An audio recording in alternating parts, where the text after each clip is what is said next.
budget policy statement.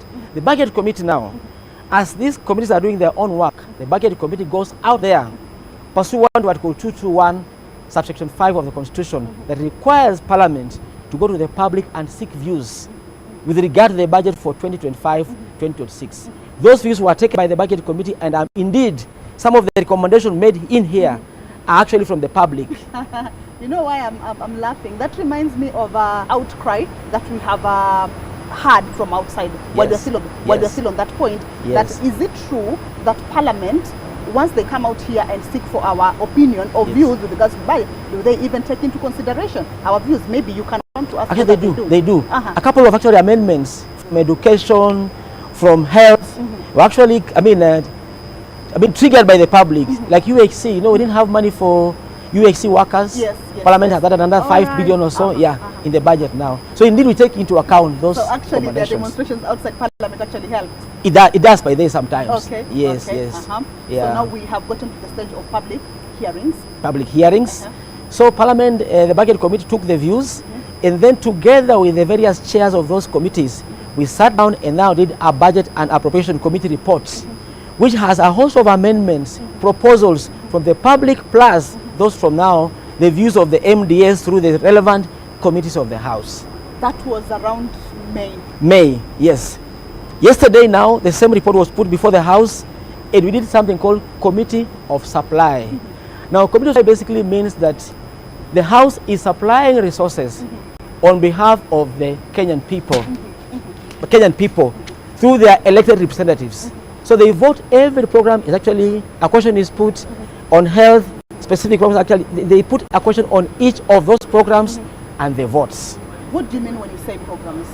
Programs are basically specific initiatives. Each ministry has its own aspirations based on the Vision 2030, the plan of the ministry. So there are specific priority areas which must be voted on each of the programs per ministry. For example, education, for instance, there is say maternal health education program. So the question is put on each of those programs in the House. Yes. So the chair of the committee of the whole House in Parliament has to put a question on each of those priority areas. Then the House must vote on it and agree to each of those particular provisions. Yes. So now we have gotten to the point that Parliament has been involved. At what point, you said around December? Yes. Around December? Yes. Or October, that Parliament is involved?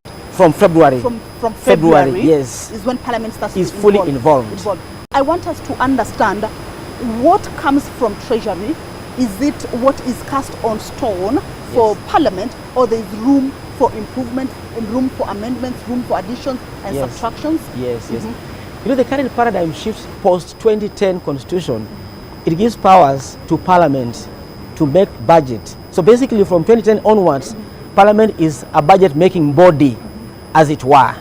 So as we speak, Parliament has the power to make amendments on the executive budgets. And that is exactly what the Budget and Appropriation Committee has done through consultation of other committees. And therefore the changes in here reflect the aspiration of the people and the power of Parliament in terms of changing the budget going forward. Talk to us. What we understand out there is that the country or the government is targeting or is planning to spend a total of 4.2 trillion. There are some billions and millions on top. Yes. Is how much exactly is what came from National Treasury, what is on paper now, or did Parliament do some additions? Some numbers have changed, essentially. Number one is that the current budget that was given to Treasury, from Treasury to Parliament, was 4.239 trillion. 239 trillion. The current budget as is before the House is 4.296. 2.96. Yes, 4.296. An additional 56.9 billion shillings. And those monies have gone to specific areas. Number one, a case in point, we are aware that counties also require some money. So in here, although there are ongoing discussions, the National Assembly has provided about 5 billion shillings provision to increase monies to counties out of the 56 billion shillings. Some money is going to counties. Number two, 21.8 billion shillings is going to roads. You understand the current gap of infrastructure in Kenya. So in the wisdom of Parliament itself, they thought they should increase the budget for roads by about 21.9 billion shillings. UHC workers were clamoring we added an additional 5 billion shillings to ensure that the people, those workers are turned from stipend to P&P terms, starting 1st of July 2025. What else? Education. Yes. There was clamor of money, examination fees not being part of it. We also have tried to incorporate monies in this program out of the additional money raised by the members of Parliament. By the members of Parliament. Yes, yes. Okay, so when Treasury sends its budget estimates to Parliament, there is room for amendments. So what Parliament did with this particular budget is to see the gaps that Treasury had left and added some money. Mind the overall macroeconomic framework, revenues and expenditure. So this increase is done carefully with the advice of staff of Parliament in terms of what can we increase to avoid, overloading the public into issues of debt burden. So it was carefully actually calculated that within this framework, the only additional we can do is 56 billion shillings, of which 5 billion is for counties, 20 for roads, among other things I've mentioned. Things that you've mentioned. Agriculture is also part of that, what was considered. Money was also went up, money for seedlings went up. Yes, yes. Okay. Money for security operations, we've added about 1.8 billion shillings for security operations of our forces. At what point is this money increased?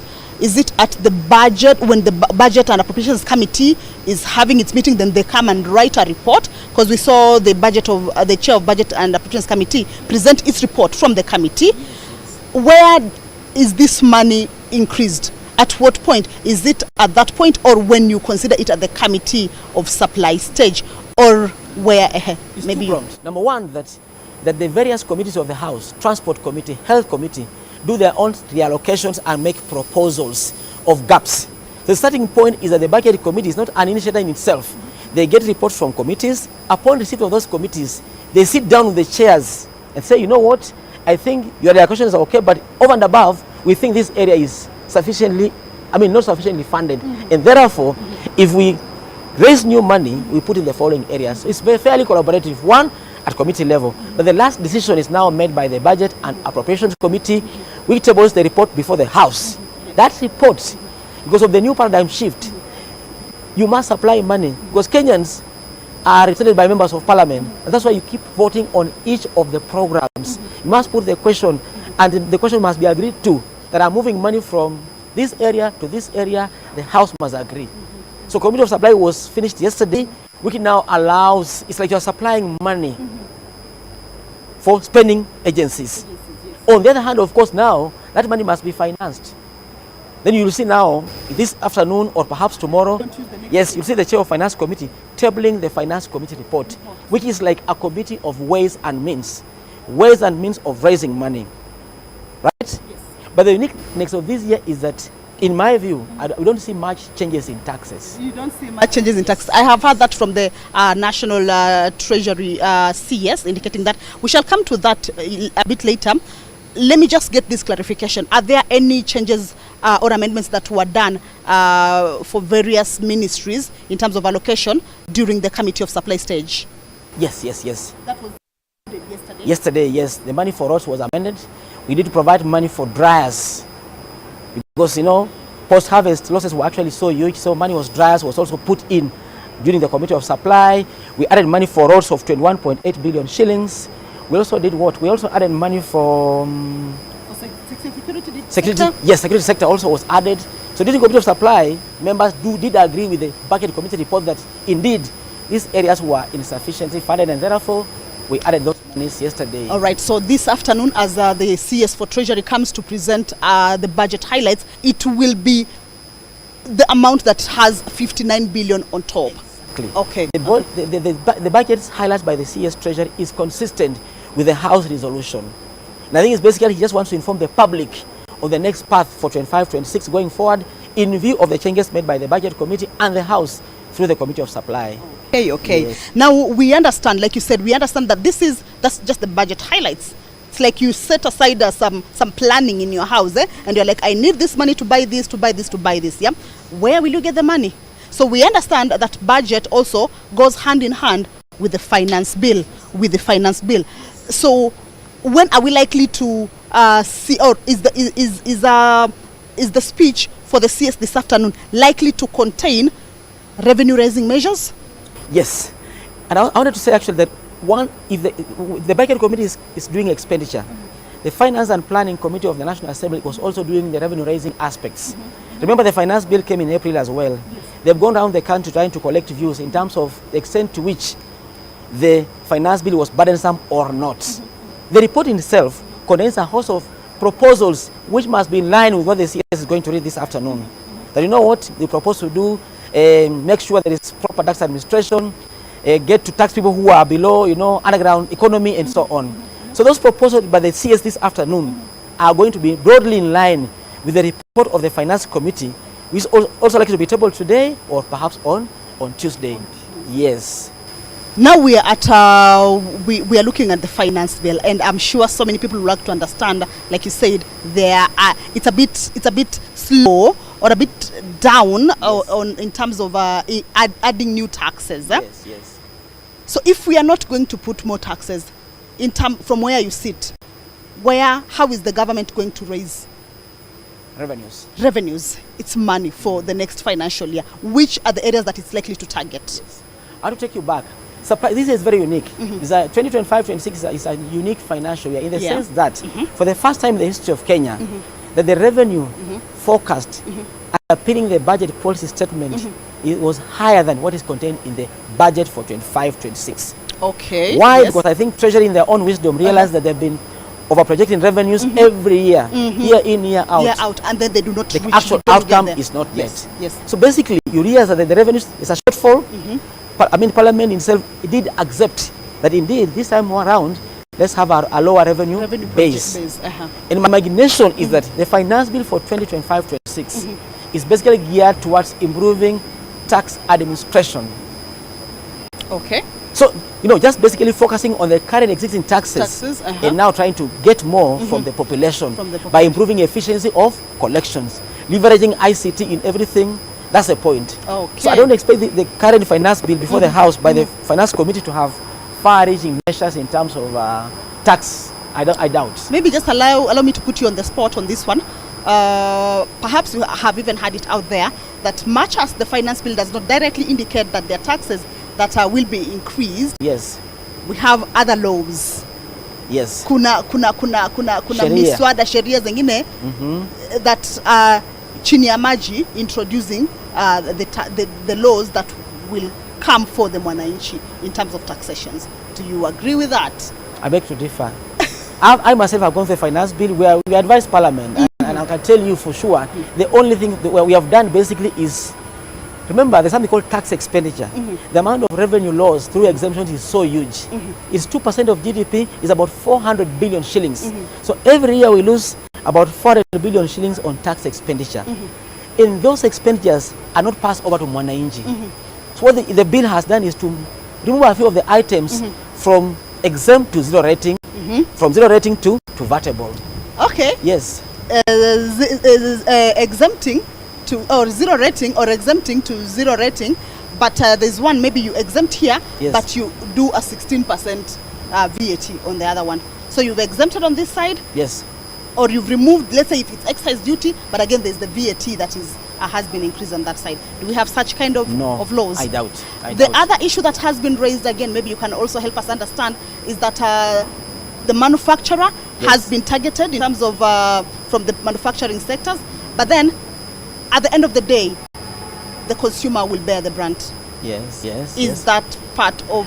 when you go through the schedule of all items that have been moved from exempt to zero and zero to vertable of 16%, I think that's carefully done, and I'm sure the public will be seeing the outcome of the Finance Committee report. I don't want to preempt, but I'm sure they've listened to the public, and those necessary changes, I'm sure, are made in the report, and we'll see soon once the report is tabled. Okay. Yes. I want us to go back a bit on the budget process.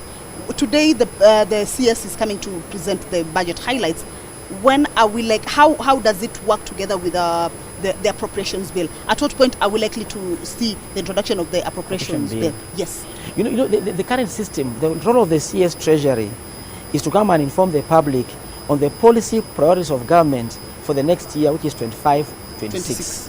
However, nothing is secret anymore. The House is already done with supply. Today and tomorrow, we are in the process of publishing the appropriation bill. So by next week, we'll have the bill in place. So basically the CS wants to inform the public that, you know what, all this time from August through parliamentary process, these are the policies of government of the day. There's nothing new.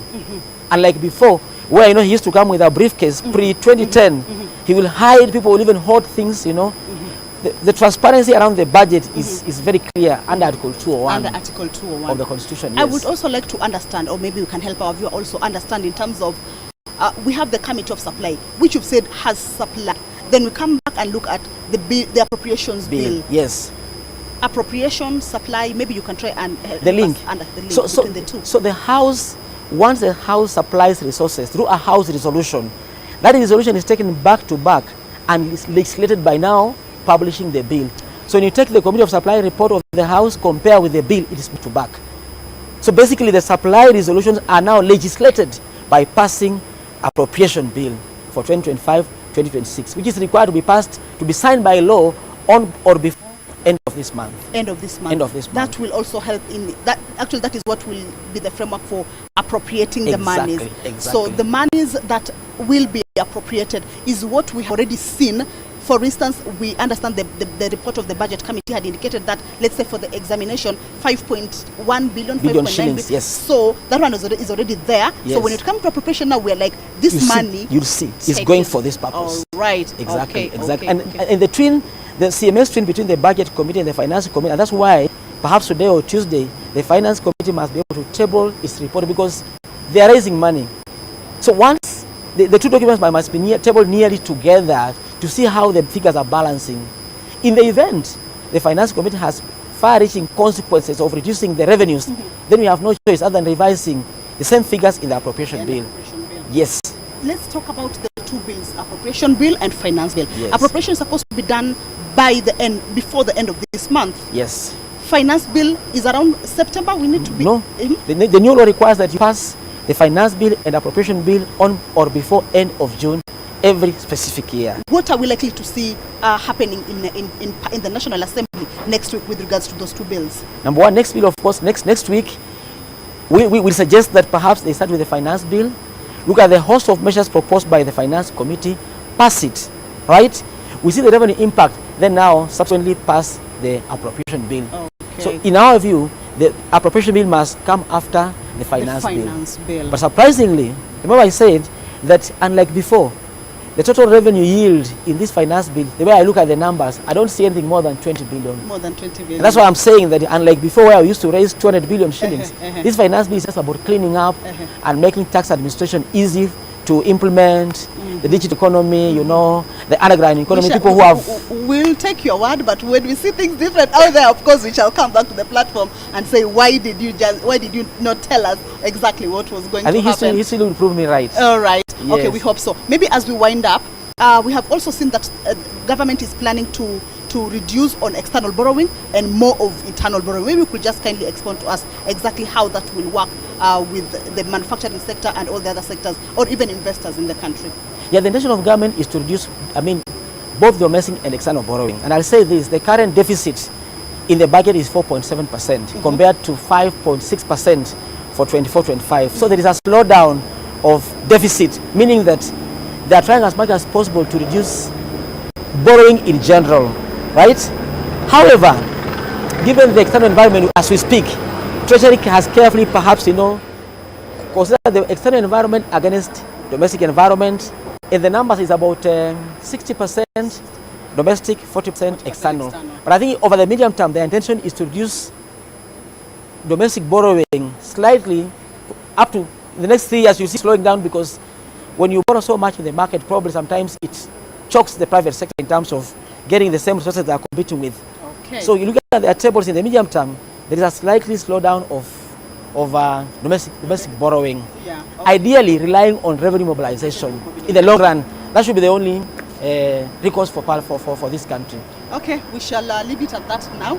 I would have wanted to ask maybe why would we need supplementary budget? Where do these supplementary budgets come in after a whole years of planning and saying we need this money? Then you see supplementary 1, supplementary 2, supplementary 3. Maybe as we wind up, if we could do it in 1 minute, why exactly do we need supplementary? Why exactly? One problem revenue forecast. Okay. You get your revenues wrong, you have to revise the budget downwards. Okay. But this year, given This that year, the revenues seem realistic, we hope and pray that 25-26 we have very few supplementaries going forward. Okay.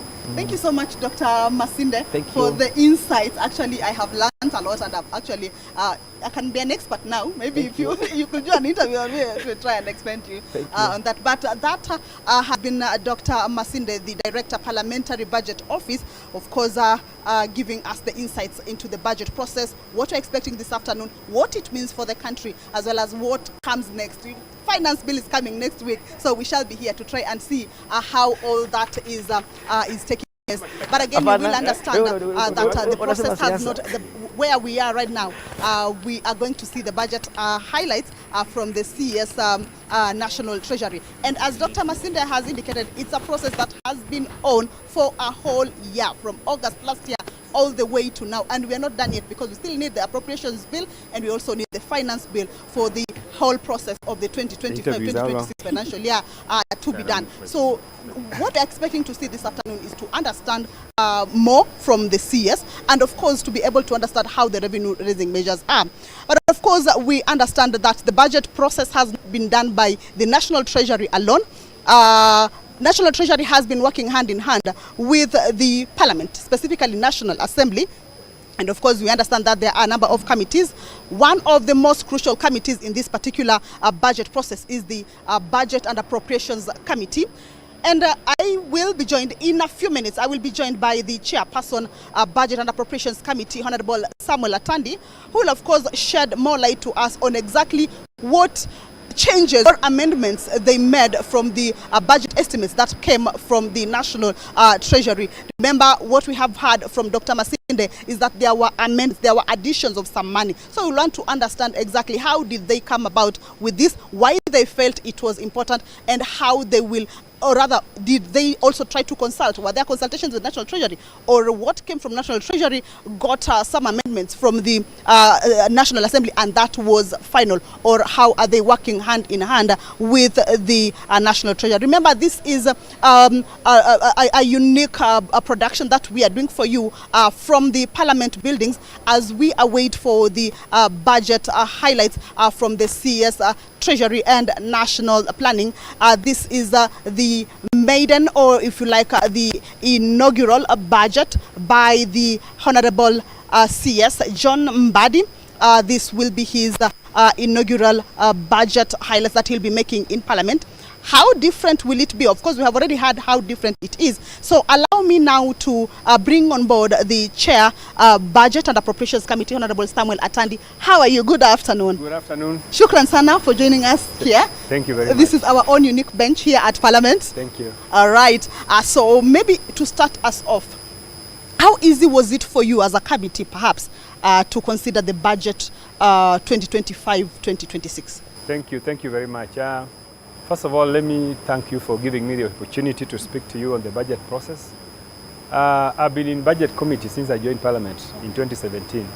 So I have been familiar with the budget process, and there was nothing really unique about this one. It's the same process that we have done, because we have universal guidelines on how budget is done and how the consultations we need to make towards budget making, which includes public participation and engagement with the various government agencies that implement the budget. So we did that successfully, and we went to many counties to talk to Kenyans about their expectations in the budget. So I think the process was seamless, and to date we have done a very good budget that is very consultative. And as I assured the Kenyans when I took over as chairman, that one of the things I was going to ensure was to ensure that there's equitable distribution of resources across the country. I want to confess that we have done that by and large. Yes. Now, talking about the equitable share, or rather how you did the budget, the equitable budget, one of the things that I heard from the members of Parliament as you had presented your report was that the budget was balanced. What exactly do they mean by the budget being balanced? You have been a member of the budget committee, as you said, throughout your parliamentary terms.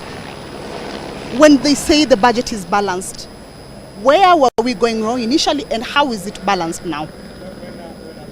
balanced, it means that the projections that are in the budget are realistic.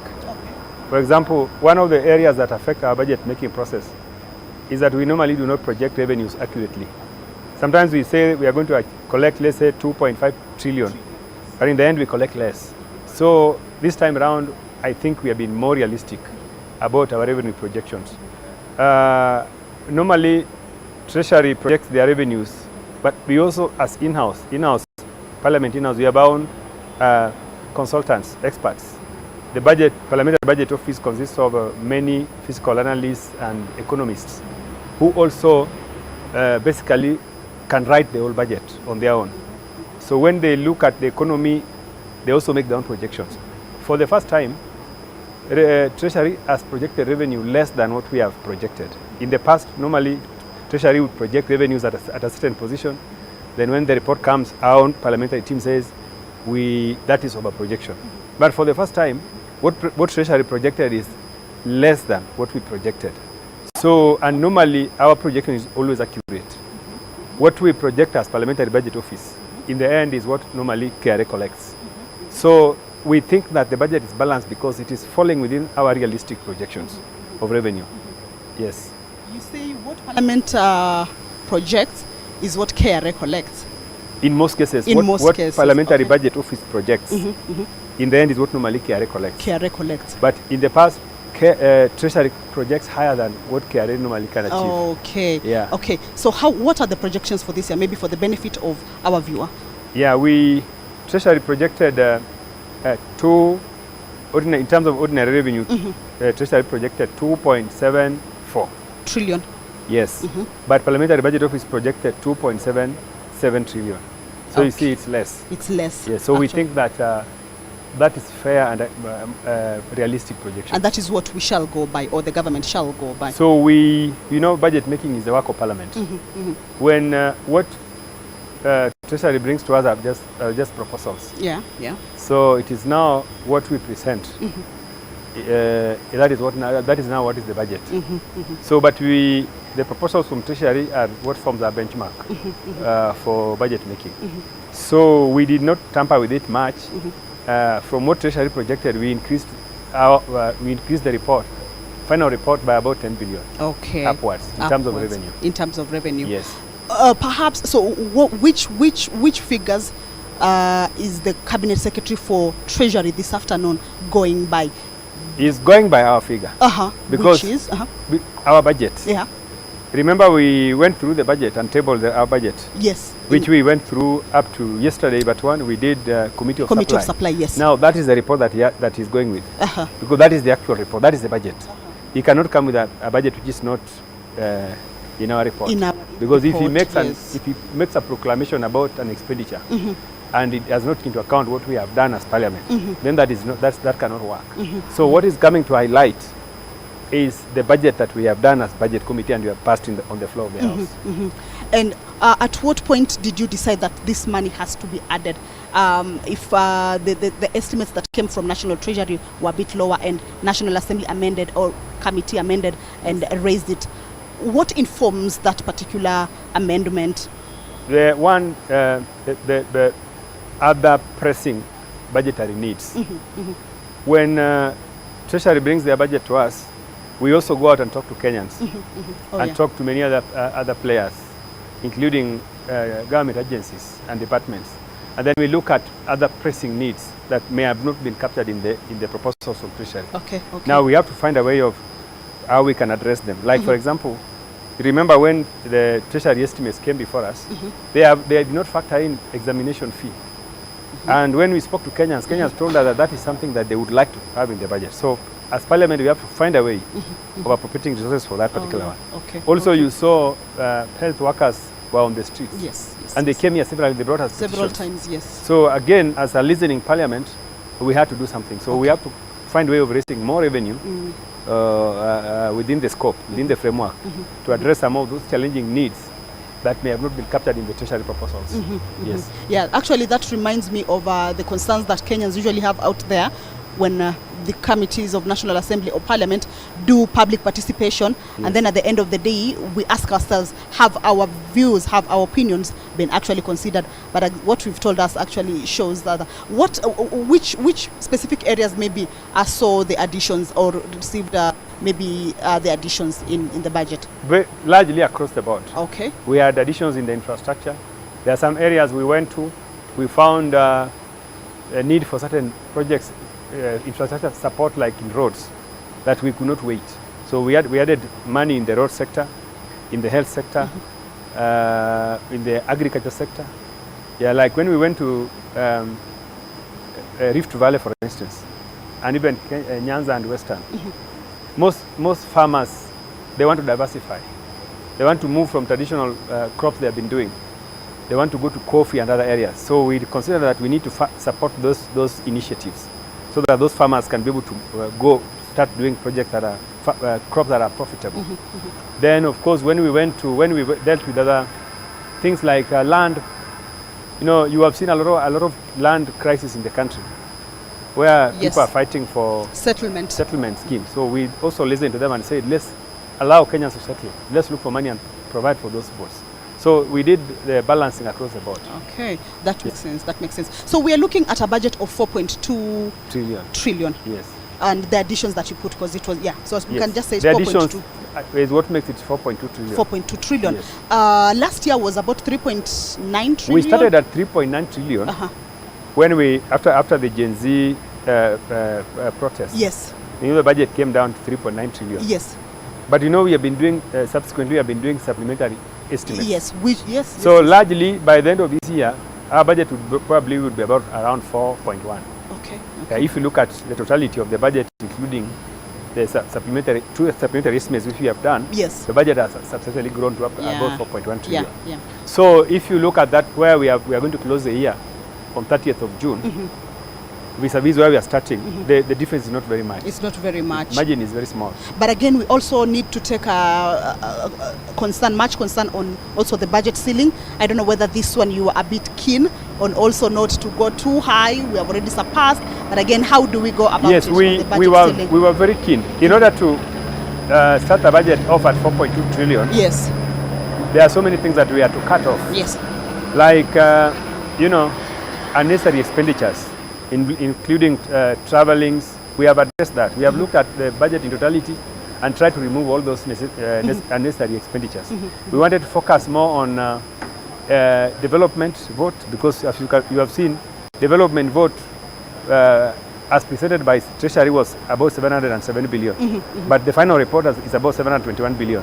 So we were trying to balance off and try to put more money on development. But did we achieve it still? Yes, we did. We have grown the development vote from 707 to 721 billion. We've grown it by about 15 billion. 15 billion? Yes, All right. Just by reallocating resources. And taking off resources from other sectors that are not necessary. Okay, but still our expenditure is still high compared to the development in terms of percentage. Expenditure is, yes, because you see, out of a 4.2 trillion budget, development takes 720 billion. The biggest expenditure actually is debt repayment.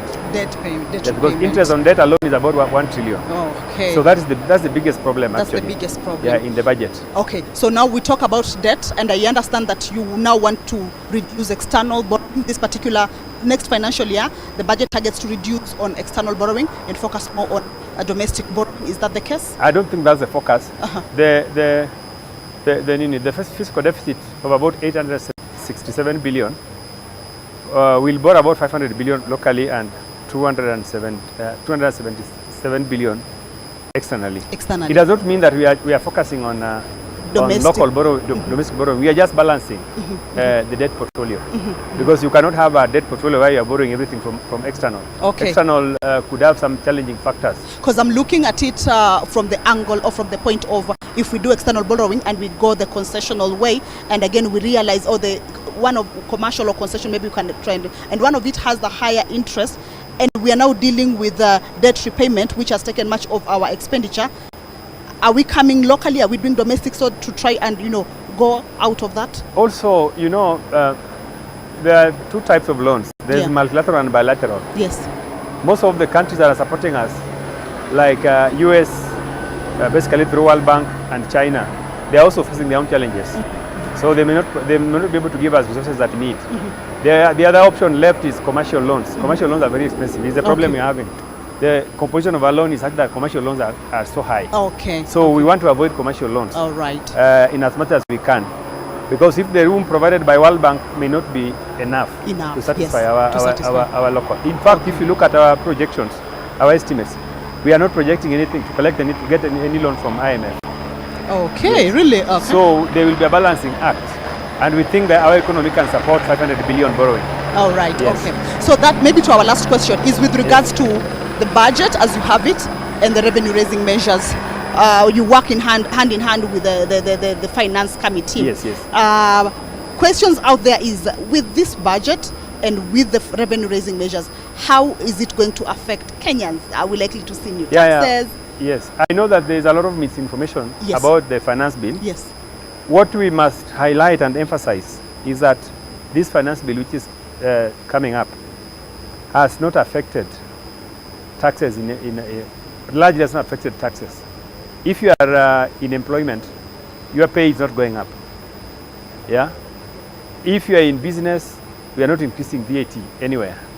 Yeah. What this finance bill is trying to address is, one, to bring more people into the tax bracket. In the tax base, yes. Yeah, because there are so many Kenyans who are making money, but they are not paying taxes because we don't have systems to bring them on board. So I think this finance bill is largely going to do that. Also, it's going to try to, seal tax leakages, through reforms that are being set up for KRA. For KRA. There are some reforms that are proposed to ensure that at least Kenyans do not evade tax. Okay. Tax evasion and tax avoidance are some of our biggest problems. So if we can bring more business people, yesterday I was with some lawyers, they told me they don't pay tax. And legal sector, one of the most profitable sectors. Yes. If you look at the people paying taxes in that sector, there are very few, and many other areas. Okay. So I think the problem is, let us bring those people on board. And then we are going to increase our tax base. Okay. Thank you so much, Chairperson. Thank you. It was a pleasure getting some insights from you with regards to the budget process, as well as what changes have been done to the budget, and also what we are likely to see this afternoon as the CS National Treasury National Planning is coming to give the budget highlights. Thank you so much. Thank you. Thank you. So, that's it from me.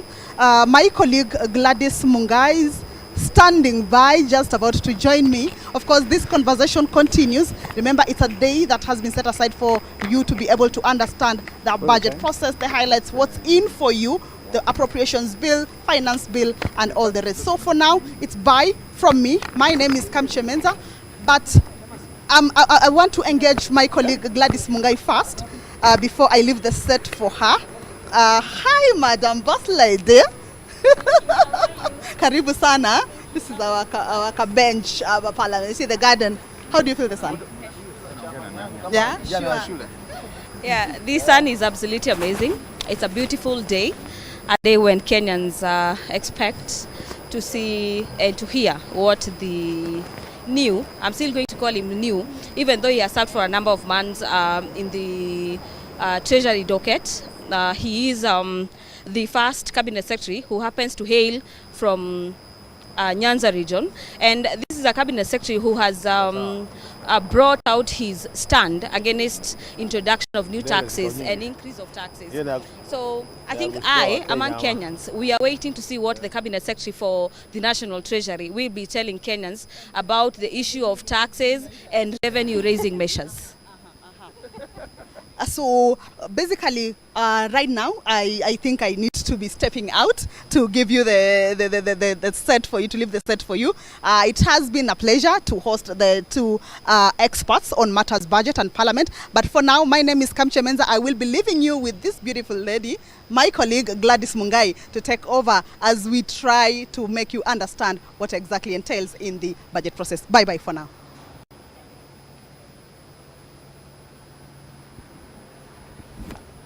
Thank you, my colleague Kamche Menza, for that insightful interview engaging experts on matters budget 2025-2026. I'll be joined in a few seconds. You can see him on the screens. The Honorable Member for Kitui Central, Honorable Makali Mulu, a budget expert. so to speak. Honorable Makali, welcome so much on our set. This is Parliament buildings. This is our set today. And this is not the first time you and I are engaging on matters budget. And you've spoke insightfully on a number of issues. I'm still going to ask you the very first question I usually begin with when we are having an interview. Do you believe we are coming from 3.9 trillion shillings budget to now 4.2 trillion shillings budget? And my very first question to you, Honourable Member, would be, do you believe that this budget for the 4.2 trillion shillings caters and reflects the interest of the Kenyan mwananchi? Let me say this, to a large extent, it caters, but as you said earlier, being a budget expert, I would be looking at the budget from three perspectives. The first perspective is it a pro-mwananchi budget? The second perspective is it supporting our private sector to grow, so that in that case you can get more jobs and get more taxes collected? And the third perspective is it a more executive-oriented budget? And from those three perspectives, I could be concluding that if we were to rank them, it's more of an executive-oriented budget as opposed to a pro-mwananchi budget. Why am I saying that? If you are to tease out the issues which directly affect mwananchi, you realize that there are not as many as the things which have been done by the executive to what is the right term? To appear like the executive is working for the normal Kenyans. So, but I'm sure since you have just interviewed my chairman, the chair of budget, I would want to focus more on areas of what needs to be done to this budget so that it assists the mwananchi. There are a few things must be done so that the budget becomes more from mwananchi budget. You know, if you look at the budget, these are more proposals. And we have realized over time that we have serious challenges with budget implementation. And so long as you're not going to implement the budget, it's going to be a problem. So the first issue, which I would want really has to address as a country, if this budget has to help mwananchi as expected, is the issue of the exchequer releases. You realize that over time, we do budget, but when it comes to implementation, there are challenges in terms of release of money to the departments, ministries, and agencies. So long as that money is not released by Treasury, automatically the budget will not be implemented. And if it's not implemented, then the expected mwananchi who is expected to benefit will not benefit. The second matter, which is critical, is and this issue of exchequer is closely tied to revenue of projections. You know, every year we would say we'll collect this much. So on the basis of that, so long as we don't collect as expected, then we'll have shortfalls. And if you have shortfalls, then you can't release to the MDS. So one of the things is we address the issue of exchequer releases, we must also be realistic in projecting our revenue collection so that we don't have those gaps. The second issue, which is critical, and we must do as a budget, when you quickly review the budget, as it was presented by the executive and as analyzed by the departmental committees, you realize I think there's still room that we could do a bit of expenditure rationalization so that there are few things we could get out of this budget and still achieve the same outcomes without really losing anything. And the good thing by doing that is you might be able to release some resources from our own source so that you borrow less. And I think that's a serious matter. So I would say as we move to the future, I think departmental committees of Parliament and the Treasury, who initiates the budget, need to do much more looking at what are we spending our resources on. And that could give them room to save some money and to reduce the budget. I think I will be spending a few more minutes on that on that issue. Yes. And when you say we need to rationalize the aspect of expenditure.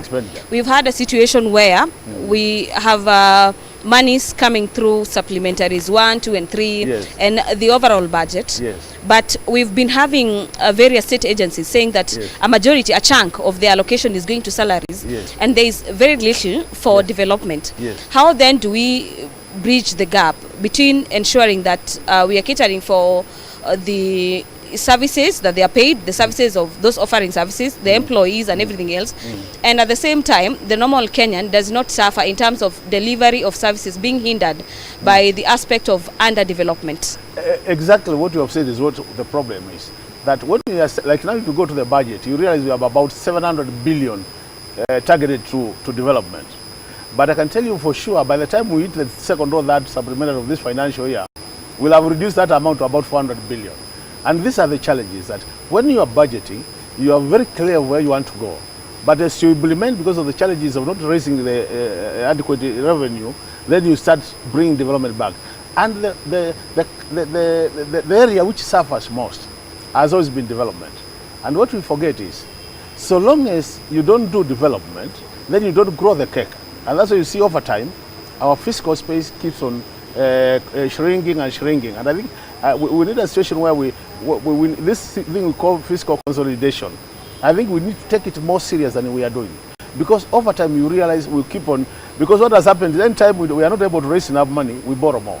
And that's why you see like now, if you look at the budget, we are targeting to borrow 876 billion, which translates to 4.5% of the GDP. But I can tell you for sure, when I'm seated here, by the time we reach June next year, we'll have gone above 5%.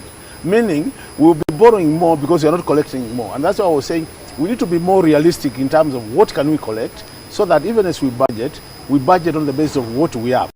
I think that's the area I was saying we could look at some of the expenditure items. And another example I want to give you.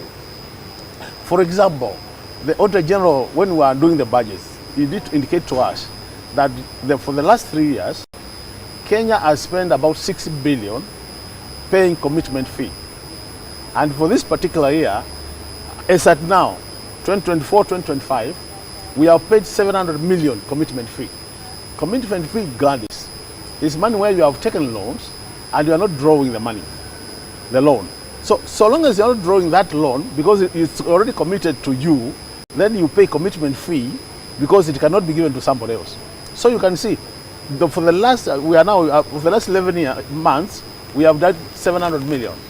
For the last 3 years, we have done 6 billion. Imagine what 6 billion can do. So we are saying, if we are to get it right in terms of doing feasibility studies and being ready to take our loans and use them, we can easily save 6 billion. So that's why I was saying, there are areas I think, if we're really serious, as a country, we could save some more money and reduce the borrowing. So the third issue I wanted to mention in terms of getting it right so that the budget serves us was the issue of the public debt. Public debt has become a major challenge. I was heading to that. Before we get to that, Honorable Makali Mulu, yes. You have spoken about the issue of commitment fees. Yes. And my question that will be tied to that, yes. We've had President William Ruto yes. saying that moving forward, he's working towards having the country borrow less. Yes. Externally, yes. The external borrowing is supposed to come down significantly to some levels. And I want to understand, I've spoken to a number of your colleagues today, we've been interviewing them for the better part of this morning, and their thoughts seem to align to that. And when you speak about commitment fees, about the country committing some fees, yet we cannot, it's like a security. No, we can't draw the money. We can't withdraw the money. How do you see this, like the aspect of, like, when we're moving forward, the aspect of external borrowing versus internal borrowing? Yes. I understand the CS in his budget today is supposed to highlight that aspect, how the government, the revenue raising measures, how the government is planning to borrow externally versus internally to reduce the aspect of interest charged on loans. Yes. Now, what has happened, if you look at our total public debt portfolio, we are at 11.6, around 11.5 trillion. Out of that 11.5 trillion, for the first time, many years we have been doing higher in terms of external loans as opposed to domestic loans. But for the first time, now we have about 52 domestic, 48 external. So the tables have been turned. What are the disadvantages of doing that? The disadvantages, external loans would normally be concessional loans. So they have low interest rate and they have long repayment period. Domestic loans are high interest rates, shorter repayment period. So anytime you have more domestic loans, it means you'll be paying high interest and you'll be paying within a shorter period. Now, normally what would happen is, as you calculate your interest, you realize that then you start spending more paying interest on domestic loans as opposed to external loans. And that's why you hear we keep on saying 70% of the 1.1 trillion we have put for repayment of interest will be paying for domestic loans. And to make it worse, anytime you do more domestic borrowing, then it is a government competing with the private sector, borrowing locally. Because one of the challenges of the private sector is access to credit. So when they start competing with the government for the same credit, automatically the government is a better borrower compared to private sector. So you deny the private sector that chance to borrow. When you deny them the chance to borrow more, you deny them the chance to expand their businesses, and by doing so, there are high chances that they might have started laying off employees. If that happens, then the economy suffers. And you know, this is a basic principle. The private sector is the sector which drives the economy. The other thing which happens is, anytime you borrow domestically, then the other thing will be like now the central bank has been reducing the base rate, but the private banks have not been coming down. Yes. So you see, Kenyans are still borrowing at higher rate as compared to the central bank rate, and that's another thing. So you realize at the end of the day, there is what we call credit squeeze, and so long as you are not exposing, people are not able to access credit and cheap credit, then the economy is not likely to grow as expected. So these are some of the issues. And then the other issue of the public debt is, what I wanted to say is, we have been talking all along about the single treasury account. Now, the single treasury account is supposed to be a very good cash management program or scheme. What it does is to make sure that any money, government money, is in one account for purposes of managing the cash flow. What is happening now, you go to the parastatals, you find a parastatal like NSSF, or let's take a typical parastatal like SHA now. You find their money, they are put in treasury bills and bonds. And then the government sells those things to SHA. So the government is paying SHA interest for the bills and the treasury bills and the bonds. But what is happening? SHA is using government money to buy the same. So it is government borrowing government money and paying interest. If we had single treasury account, this money will be knowing SHA has 3 billion, but the government will be able to access that money without paying any interest. So that's why you see we have been insisting, can we move to a single treasury account? And that is one thing I'll be listening to here, whether the CS Finance today will tell Kenyans what time frames is he going to implement that particular single account. Because implementation of that account will help this country in terms of cash management and ensuring that the government does not borrow from itself and paying interest. You've spoken very well, the aspect of having a single account.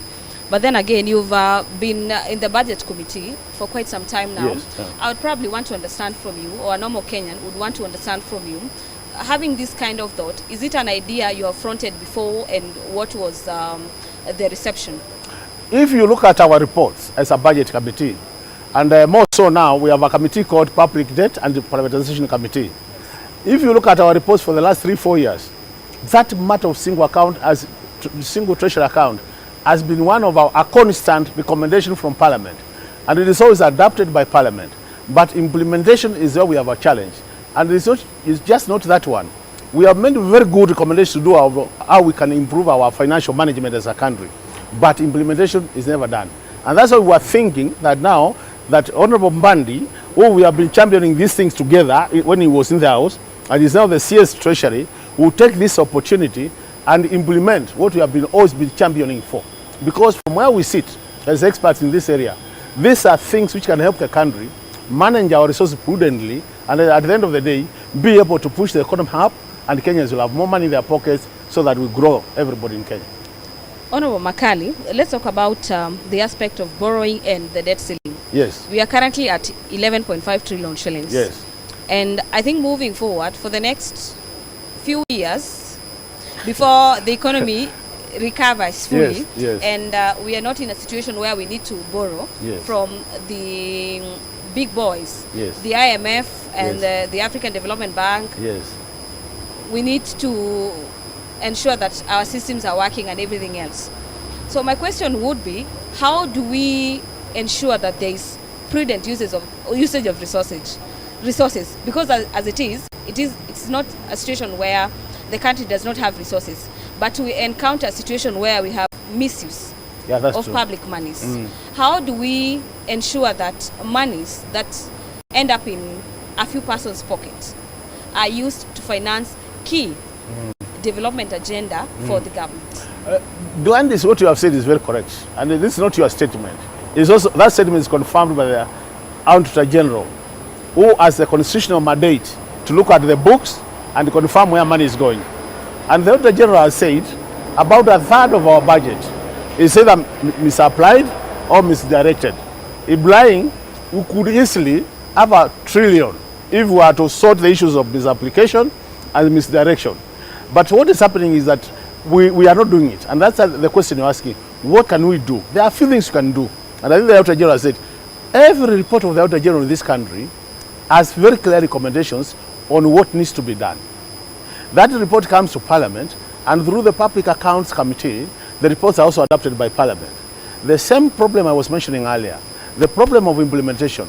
We want a situation where we can see accounting officers who are not able to account for money is confirmed by the Auditor General, either two things to be done. We need to see sanctions. Either they are told that for the next budget, you get your budget less what you have not been able to account for, or the other thing, the appointing authority then gets them out of office so that we have new officers who can take care of the money. The other thing we need to do, because this is purely corruption, it's just purely corruption. You see, money is being not used as expected. So the Auditor General has been saying, Parliament, can you now take up and implement my recommendations after you adopt them? And that's the challenge. We see a gap between parliamentary recommendations and implementation of the recommendations. And if you go to that stage, I think we'll be making the right step. The other thing we need to do is, when we are budgeting, we need to make sure that we come up with the right priorities. We have always been talking about zero-based budgeting. Zero-based budgeting, Gladys, means anytime we are doing a budget, you have a plain sheet of paper, written nothing. So if salaries have to get themselves to that paper, you justify why you need that money. So you'll be saying, I have this number of employees, I pay them this salary per month, so on that night I need 100 million. So we write you 100 million. So that by doing that, we'll be getting justification for every item into the budget. If we go that direction, then we will ensure that we have good prioritization of our needs, and in that case, we'll have the best outcomes out of our budget. And by doing that, we will grow our economy. If you look at Vision 2030, the target was we grow this economy 10% every year. Where are we now today? This year, we have been at 4.6. Last year, we are about 5.2. So we have dropped. Now, the projection the coming year is about 5.4, but I can tell you for sure, from my analysis, I see us eating around either 4.8 or 4.9, because you look at the external factors which determine the growth. So we are saying really, there are a few things we must fix as a country if we get it right. And it's not nuclear science. These are things which are known, this can be done, and what we require is, we require first of all, political goodwill. So that if I'm an accounting officer, and I've been confirmed with the Auditor General that I've not applied resources well, public resources well, then can we take that chance, either step out, or my budget will be reduced by the same, so that the next budget, I'll work hard so that I recover my higher figure. By doing that, we'll be sorting out issues. The other issues is... I have heard from the Auditor General, yes, appearing before a number of committees, yes, and highlighting misuse of funds by yes, various state agencies. yes. Now, I think I've also heard from a section of lawmakers, yes, saying the moment, say, county governments do not appear before their committees, and yes, there has been misappropriation of funds, yes, amounting to even billions of shillings. yes. There has been these recommendations, yes, or mulling around writing the control of budget, yes, for the control of budget not to release funds. Yes. So you've spoken about the aspect of Parliament putting its foot down. Yes. Why have we not seen the National Assembly and the Senate taking that requisite action of doing exactly that, instead of saying we need to doing exactly that, so that we can curtail the aspect of having state agencies misuse monies and nothing is done, yes, to the culprits? Now, what has happened, constitutionally, Kenya has two layers of government. We have the national government and we have the county governments.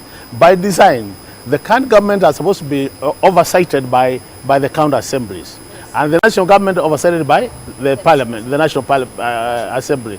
Now, that being the case, you realize that the same problem we are facing is more like the same problems the county assemblies are facing, that they would make recommendations, but they are never implemented. So what I'm imagining is, if we stamp our authority as an assembly, that should be able to be cascaded down to the county assemblies. Because even by design, we are supposed to be actually a replica of each other. That what we do at the national level is what they are doing at the county government. And I must agree with you, even the same Auditor General has confirmed that counties are also not applying resources as expected. So none of the levels of government we can say is doing better. And for us to do better, then we need a system which ensures that anybody in charge of public resources uses them prudently as expected in the Constitution. And by doing that, Gladys, I can tell you, some of the simple problems we have in this country, we can sort them out by just taking administrative actions. And then, because Kenya, from where I sit, is a very rich country, very resilient economy. This economy is being stolen left, right, and it is still standing. I'm telling you, if it was another economy, it would have died. But it's still standing. That being the case, we want just to improve our administrative actions, and so that when I'm appointed to a position of authority as Makali Mulu, I know that this position of authority is a position which also requires responsibility and accountability. And if I'm not accountable, then I don't qualify to be in that position. If we go that direction, Gladys, I tell you for sure, I would love to be a Kenyan, because this country is rich. You should love to be a Kenyan every other time. Yes. But Honorable Makali Mulu, CS Mbadi, is expected in a few minutes to be in Parliament buildings. Yes. This is a cabinet secretary who has spoken, who has been very outspoken about the aspect of taxations, increase of taxation and introduction of new taxes. The budget process began, say, a year ago. Parliament has been going through that process through the motions. Yes, through the budget estimates, through the circulars from the Treasury. And I would want to understand from you, from how you have interacted with this process, up to this point, where the CS is set to read the highlights this afternoon. Should Kenyans expect probably introduction of new taxes, having heard from a cabinet secretary who is championing that the government agenda for the time being is not introduction of new taxes, rather than it is about sealing the loopholes? No, actually what has happened, the last finance bill, which was rejected, was projected to collect about 360 billion. And that's why Kenyans were up in arms and it could not be implemented. So this particular financial bill targets only to collect about 24 billion. And we must give it to the cabinet secretary that in the current finance bill, there isn't much taxation in it. What they have done, they are looking at collecting more resources through the A&A. That is, the e-citizen arrangement. So that's why they think they'll collect more resources, which might breach the gap in terms of. So in terms of additional taxation, there isn't much as was expected. Actually, what has happened, because we must also be fair to the process, is that the cabinet secretary has tried to put more money into the pockets of pensioners. What they have done is they have decided to remove any taxation on pension payments and gratuity payment. So it means the senior citizens of this country will not be paying tax when they are getting their pension. And that is likely to add them some additional shillings into their pocket, which can be used to buy goods and services. So that's a good move. The other thing which they have done, and I think is also good for the country, is that what they have done, like now, when you are paying your tax reliefs, they would normally get the gross salary, calculate the payee, and then get the reliefs. They have now said gross salary, get all the reliefs, and then calculate the payee. That is like to add to you either 1,000 or 500 shillings to your pocket. It's not much money. But all said and done, I think it's a move to the right direction. But what we are saying as economists ourselves is that if we really want to grow this economy, we must get a way of putting money to the pockets of Kenyans. And that's why I like things like Kasi Mtaani, because it has a direct injection to the pocket of a Kenyan. What that will do is it will trigger some economic activity. People will buy goods and services, and by doing that, it will encourage more production, more employment, And that has a ripple effect whereby even so long as more people are employed, then you have a chances of collecting more income tax. So the secret is put more money to the Kenyan pockets, and then by doing that, other positive moves will come, which will grow our economy. My other question would be what happened during the Committee of Supply? Yes. And my issue with Parliament would be not an issue per se, but we have attended a number of committees where the CS, the PS for basic education, lamented about the aspect of school capitation coming down. And we understand there are a number of amendments that happened at the Committee of Supply. Could you please take us through what exactly happened, what areas are likely to see an increment of some allocation? Now, what has happened, despite the education sector taking the lion's share of the budget, because they have taken 702 billion, which is about 28% of the budget, there are still huge gaps. And you realize that from the word go, they are not factored in the examination fee. So as a budget committee, we had to look for resources to factor in that. So the budget committee was able to, I think, to get about 5.8 billion to take care of the examination fee. Issues of capitation, issues of additional teachers has not been addressed yet. So we are only able to factor in for that particular area examination fee. For the health sector, we were able to factor in some money to take care of the UHC employees so that they start being employed on a permanent and pensionable basis. And you have seen them daily outside here. So those are the two areas the budget committee was able to look at. I can see the education sector still has huge gaps, more so in capitation at primary school, capitation at secondary, JSS, and then the universities. And this is a challenge. So we are saying, if we are able to get more resources as a country, I think the education sector needs to be given more resources so that we stabilize that sector, and each one of us knows what the education sector does to an economy if it's properly managed. Besides the education sector, Honorable Makali, what are some of the likely big winners in this budget, and the allocation of the monies that have been done to every other department that will be taking home a huge chunk of this cake? Yes. What is the rationale behind that allocation? What has happened, and that's why the people are, that's why, you know, the way we do the budget is when the budget is tabled in the House, it's normally taken to the departmental committees. Departmental committees are the committees which oversight specific ministries. Like if it's Minister of Health, they would go and sit with the departmental committee on health and get into details of the budget to find out what needs to be here and what needs to be not here. So I do believe our departmental committees did a good job in identifying what needs to go to the budget. And that's what I was saying, where I sit as a budget expert, I still think there's some room for improvement, so that they don't really, some things which are still in the budget could easily be reduced and still achieve the same outcomes. But as you said, you realize that some of most of the programs and activities which have found themselves in the budget have been justified at the departmental committee level. So when they came to us, it's only obvious omissions like what we are saying, examination fee and things like UHSC staff, where we had to intervene as a budget committee and say, even though this is the case, we need to look for money to take care of this. But basically, these things were justified at the committee level, and as a committee, we took it over, and we look forward to the same things being presented, because that's what informs the CSC's statement today. I think I'm almost to my last question, and we have spoken about the aspect of the private sector. Yes. And the borrowing externally, between the government borrowing externally and disadvantaging the local creditors, so to speak. And when you look at this issue, it ties to the aspect of pending bills. And one of the things I, as a Kenyan, would be expecting to understand from the CS for Treasury, how do we plan to work on reducing or totally solving, clearing the pending bills?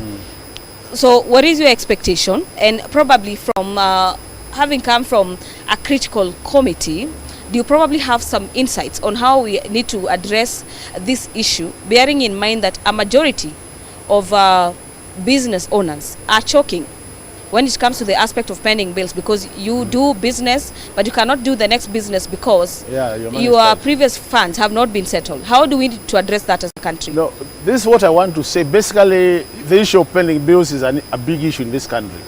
And I want to assure Kenyans that even as the budget is coming up here, I don't want to cheat them that we have enough money to clear out the pending bills. So what the government has done, there is this process they call verification process, where they get a task force to look at the bills. And to me, I think that's just a way of trying to delay the process. What we have seen, and this is not our saying, it is a requirement by the Public Finance Management Act that clearing of pending bills should be a first charge, as you do. You should not plan for anything new before you plan for clearing what people owe you. And that being the principle, it's unfortunate that we are actually killing our small-scale business people by not paying them when they are already supplied goods and services to the government. So our appeal as a budget committee, we have said, this is an item we are taking very seriously, and we want to see as much as possible government clearing opening bills. And it is to the advantage of this economy to do that. Because by clearing those bills, as you said earlier, the same institutions or enterprises will be able to produce more, and production of more means employing more people, and then it will trigger many economic activities which are good for our economic growth. Yes. I don't think there's any budget that has been read for the last few years that I've covered Parliament that I do not see some sort of revenue measures gearing towards taxes. So when the government is looking at raising monies to fund its budget, taxes will have to come, yeah? Either an increase or sealing of the loopholes. My question would be to you, Honorable Makali, do you think any introduction of new taxes, increase of new taxes is justifiable under this kind of economic climate change? Where we are today, I think the direction the CS Treasury has taken is the right direction, that there should be no additional taxes to any Kenyan. Because from economic theory, there is something called the reverse curve theory, which means there's a level you reach where if you increase the tax rates, you actually collect less. Because what normally happens is, by increasing the tax rate beyond that level, people start thinking about tax evasion. So, for example, I would be thinking, what do I do to make sure that I don't pay tax? That's one way. The other thing which happens when you go beyond that level, people start thinking about alternatives. Being rational human beings, people will think, if I'm now consuming meat and I can't afford meat because of the money I have, what other alternative can I eat? Give me the same product when I eat meat, but still be cheaper. And that's what happens. So that if you had taxed meat higher, people will not stop eating meat and eat the alternative, and by that you collect less from the meat. So where we are now, and with the kind level of disposable income in our pockets, Kenyan pockets, I think this is not the time to increase tax rates. This is the time to think about how do we broaden the tax base so that more people come in, and how do we ensure that the little we are collecting, there are no leakages. If we do that, we'll be able to collect the same amount, even more, but not taxing Kenyans more. So I'm saying, if I were the finance minister today, I would not be thinking about taxing more. I would be thinking about how do I bring more people to the tax bracket, and how do I make sure that the little I'm collecting, there are no leakages. It has been reported many times that through KRA, we are experiencing a lot of leakages. So we need to seal those leakages so that whatever is collected gets to the government consolidated fund, and then the additional taxation comes from the additional members who are paying taxes, and we'll have more resources to spend to serve our people. The 4.2 trillion shillings that you are budgeting for, my last question to you would be its reflection on the cost of living of Kenyans, because that is what every other Kenyan really cares about. And this budget comes at a time even when the economy is seemingly recovering, Kenyans are still feeling a pinch of the economic situation. So what I would say is the whole idea of the budget is to improve the lives of Kenyans. But it will only become a reality if the budget is implemented. In the past, we have faced challenges in budget implementation because of what I was saying earlier. And I see that happening even this year, that even though we have the budget, we are not likely to implement the budget as proposed.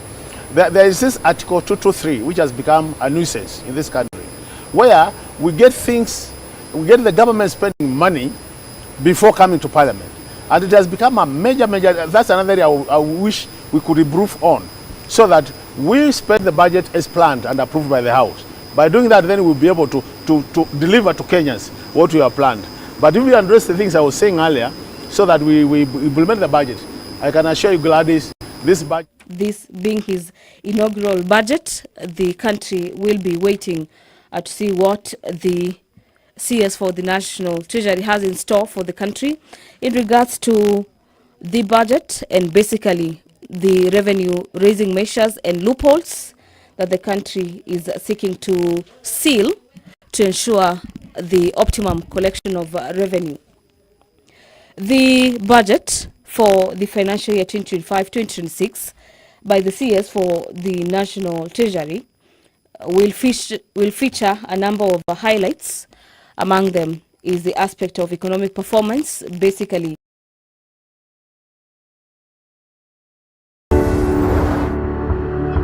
Ever felt like you've run out of road? With the right fuel, you can go further.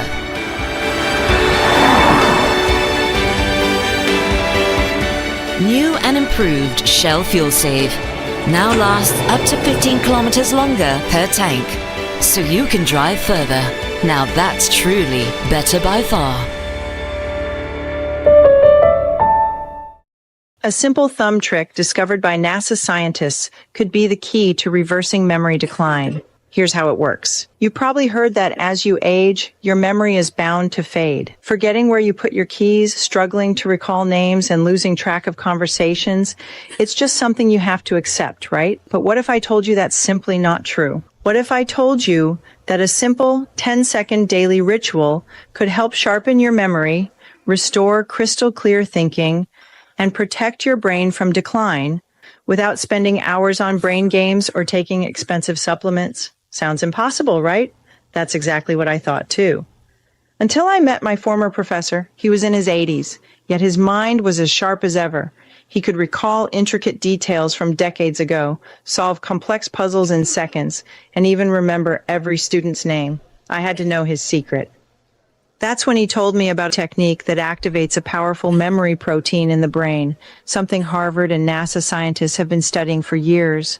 He said this one tiny habit helped him think faster, recall details effortlessly, and stay mentally sharp even as he aged. At first I was skeptical, but I gave it a try, and within weeks, something incredible happened. My memory improved dramatically. No more forgetting where I parked, no more struggling to recall conversations, no more embarrassing moments of blanking out on names. It felt like my brain had been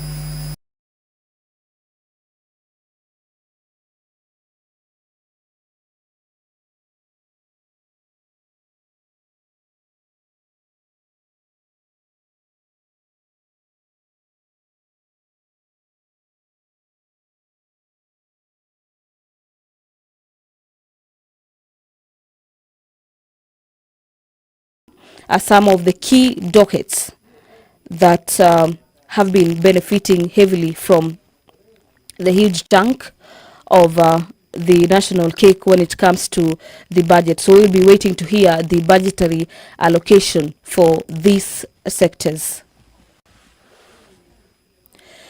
Our dear viewers, the budget making process does not just happen in a day. It is not an issue.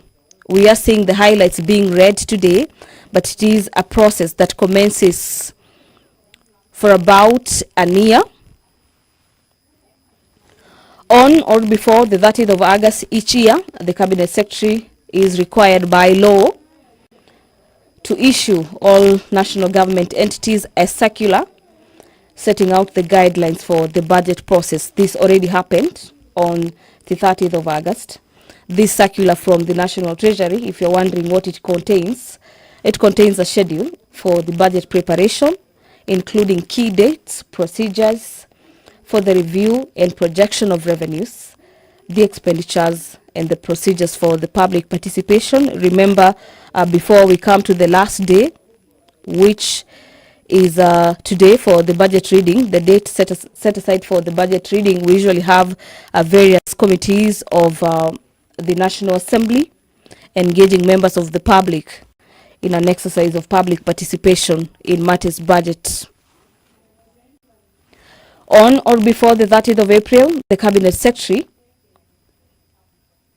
for Finance the Parliamentary Service Commission and the Chief Registrar of the Judiciary do submit their respective budget estimates to the National Assembly. This is what has been considered by the National Assembly for the better part of last week and early this week, where the National Assembly has been considering the budget estimates for the nation. And at this particular juncture, the Speaker of the National Assembly, Honorable Dr. Moses Wetangula, is already in the chambers this afternoon, signaling that the business of the National Assembly will be kicking off any moment from now. So kindly allow me to hand over for this live broadcast brought to you by PBU in partnership with the Kenya Broadcasting Corporation. My name is Gladys Mungai. Enjoy your viewing. Ambaye kwa hekima na wema wako umetoa nyadhifa za viongozi na mabunge kwa ustawi wa jamii na utawala wa haki wa wanadamu. Tausi utasame kwa neema nyingi sisi watumishi wako ambao wameridhika kutuita tutekeleze shughuli muhimu za jamhuri yetu. Tunakuomba uteremshie baraka zako sisi tuliokutanika hapa na utujalie tuyatende na kufikiria mambo yote atakayofikishwa mbele yetu kwa njia ya haki na uaminifu, ili utukufu na sifa zako siendelezwe na ili kustawisha amani, ufanisi na heri ya nchi yetu na wale ambao haja zao umezikabidhi mikononi mwetu. Amen.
Honorable members, we have quorum to transact business.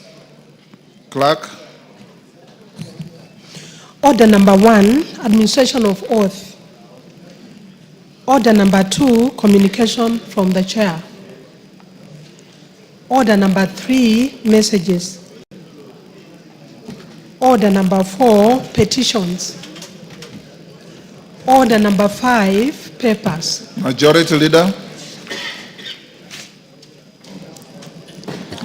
Honorable Speaker, I beg to lay the following papers on the table of the House today, Thursday, June 12th, 2025. 1. Report to Parliament on all new loans contracted by the Government of Kenya from 1st January 2025 to 30th April 2025 from the National Treasury and Economic Planning. 2. The County Government's Budget Implementation Review Report for the first 9 months for the financial year 2024-2025 from the Office of the Controller of Budget. And 3, reports of the Auditor General and financial statement for the years ended 30th June 2024 and the certificates therein in respect of A. Cardinal Otunga Girls High School, 2. Kiondoni Girls High School, 3. Lugulu Girls High School, 4. Muswani Secondary School, 5. Ingias Girls High School, 6. St. Angela Girls Secondary School, 7. St. Charles Luanga Secondary School, 8. St. Matthias Mulumba Matiani Boys School, 9. St. Monica Girls Mulutu Secondary School, and 10. Vihiga Friends High School. Honorable Speaker, I lay. Thank you. Thank you. Chairperson, Departmental Committee on Administration and Internal Security.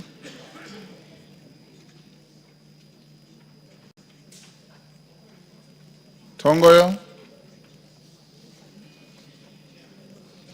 Chairperson, Departmental Committee on Housing, Urban Planning and Public Works. Thank you, Mr. Speaker. Honorable Speaker, I beg to lay the following paper on the table of the House today, Thursday, 12th of June, 2025.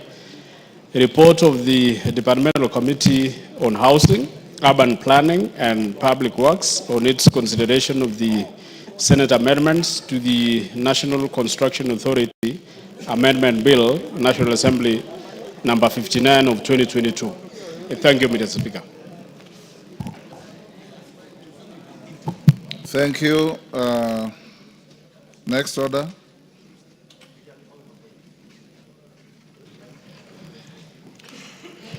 Order number 6, notices of motion. Chairperson, Departmental Committee on Administration and Internal Security. Raso, where is your chairman? Are you holding any brief?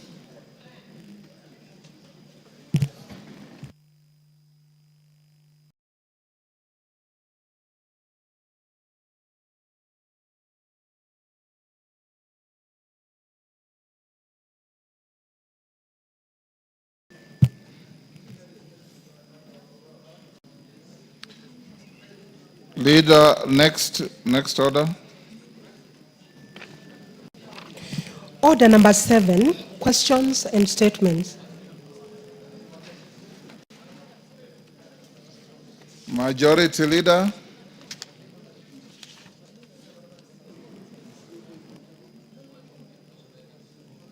Your Thursday statement.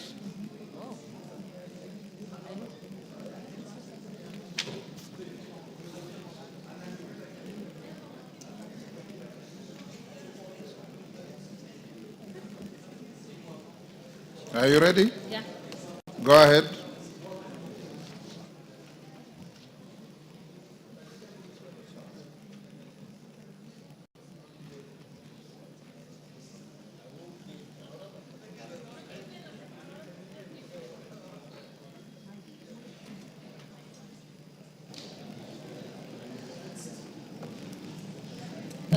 Naomi, Honorable Speaker. Yes. Pursuant to provisions of Standing Order 4.2a, I rise to give the following statement on behalf of the House Business Committee, which met on Tuesday, 10th June 2025, to prioritize business for consideration during the week. Honorable Speaker, as you had previously communicated today, Thursday, 12th June, the Cabinet Secretary for the National Treasury and Economic Planning, Honorable FCPA John Bading Gogo, EGH, will make a public pronunciation of the budget highlights and revenue-raising measures for the year 2025-2026 and the medium term. In this regard, I wish to remind members that the House is expected to prioritize consideration of the budget-related bills, taking into consideration the statutory timelines applicable to the budget-making process. Honorable Speaker, with regard to business scheduled for Tuesday next week, the House is expected to consider the following bills at various stages. Number 1, Committee of the Whole House on the Kenya National Council for Population and Development Bill 2023. And B, consideration of Senate amendments to the National Disaster Risk Management Bill 2023. Number 2, second reading of A, the Finance Bill 2025, and B, the National Cohesion and Integration Bill 2023. Additionally, Honorable Speaker, debate will be undertaken on the following motions, some of which are subject to respective committees tabling their reports. Number 1, consideration of nominees for appointment to National Police Service Commission. Number 2, approval of the mediated version of the Division Revenue Bill 2025. Number 3, consideration of Senate amendments to the National Disaster Risk Management Bill 2023. Number 4, consideration of the performance audit report on the provision of service to the persons with disability by the National Council of Persons with Disability. And number 5, consideration of comprehensive economic partnership agreement between the Republic of Kenya and the United Arab Emirates. In conclusion, Honorable Speaker, the House Business Committee will reconvene on Tuesday, 17th June 2025 to schedule business for the rest of the week. I now wish to lay this statement on the table of the House and thank you, Honorable Speaker. Thank you, Naomi. Back to order number 5. Chair, Departmental Committee on Administration and Internal Security.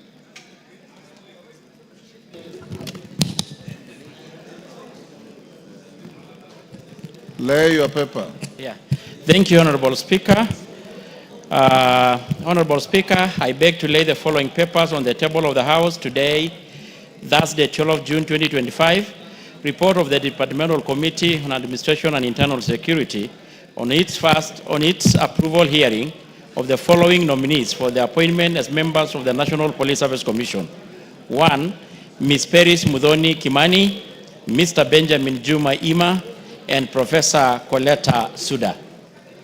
Thank you. I laid. At order number 6, proceed to give your notice of motion. Thank you, Honorable Speaker. Honorable Speaker, I beg to give the notice of the following motion, that taking into consideration the findings of Departmental Committee on Administration and Internal Security in its report on the approval hearing of nominees for appointment as members of the National Police Service Commission laid on the table of the House today, the 12th June 2025, and pursuant to the provision of Article 246(2) and 252 of the Constitution and Section 3 and 8 of the Public Appointment Parliamentary Approval Act Cap 7F, approve the appointment of the following nominees as members of National Police Service Commission. 1, Ms. Peris Mudhoni Kimani, Benjamin Juma Ima, and Professor Coletta Suda. Thank you, Honorable Speaker. Thank you. At order number 7, Chair, Committee on Security and Internal, on Administration and Internal Security, you have a date with the House. Musa Sirma, be orderly. Please, no. Are you ready? Thank you, Honorable Speaker. You did instruct me on behalf of this House, Honorable Speaker, to carry interrogation on the NPS, the IG, and the IPOA in regards to the unfortunate death of Albert Ojwang. And Honorable Speaker, I was to give a preliminary report on this House this afternoon, as you did instruct. But Honorable Speaker, we have just finished the interrogation 10 minutes ago, and the Secretariat have reported that they are not done with the report that I was supposed to table on this House. And I will kindly ask to be given up to Tuesday to be able to give a meaningful report before this House. But having said this, Honorable Speaker, good news, Honorable Speaker, the IPOA had confirmed to the committee that they are ready to arrest 3 individuals in connection to the murder of Albert Ojwang, Honorable Speaker. Actually, as early as now. Go on, then call mover. Yeah, I've said, Honorable Speaker. You know, it's not you to guide me. Go on. Tongo, you done? I know, Honorable Speaker, your attention was, of course, disrupted. I've said we are done with the interrogation of IG and IPOA just 10 minutes ago, and the report is not much ready, but I'm happy to report that IPOA had confirmed to us that they are ready to arrest 3 individuals in connection to the murder, as early as actually today. They are even actually looking for IG to give them the police to do the arrest. Thank you. Indeed, I've also been following the proceedings from my chamber, and I know you finished barely 20 minutes ago. Your request is not unreasonable. We will give you to Tuesday. It will be the first issue that will come to the floor of the House. Yes, Deputy Speaker. Thank you, Honorable Speaker. I just wanted to commend the Committee of Internal Security and Administration for the professional manner in which they conducted the interrogation of the DCI and the Interior Ministry in relation to the death of Albert Ojwang. It was not a public gallery theater like that happened in the Senate. They were very clear and very focused and deliberate on ensuring that whatever questions were asked were leading to ensuring that they get justice for the family of Albert Ojwang. So I want to congratulate the committee for their professionalism. Thank you, Honorable Speaker. Members, you know today is a day for special business. The chairman of the committee has said, order. The chairman of the committee has said, and I see many members of that committee here because I was following the proceedings, that they just finished the interrogation of the security agencies, and he's told you what remedial action is taking place, and he'll bring a report on Tuesday to which I'll allow you to debate if you wish. Yes, Minority Leader. Mr. Speaker, thank you for your guidance, Mr. Speaker.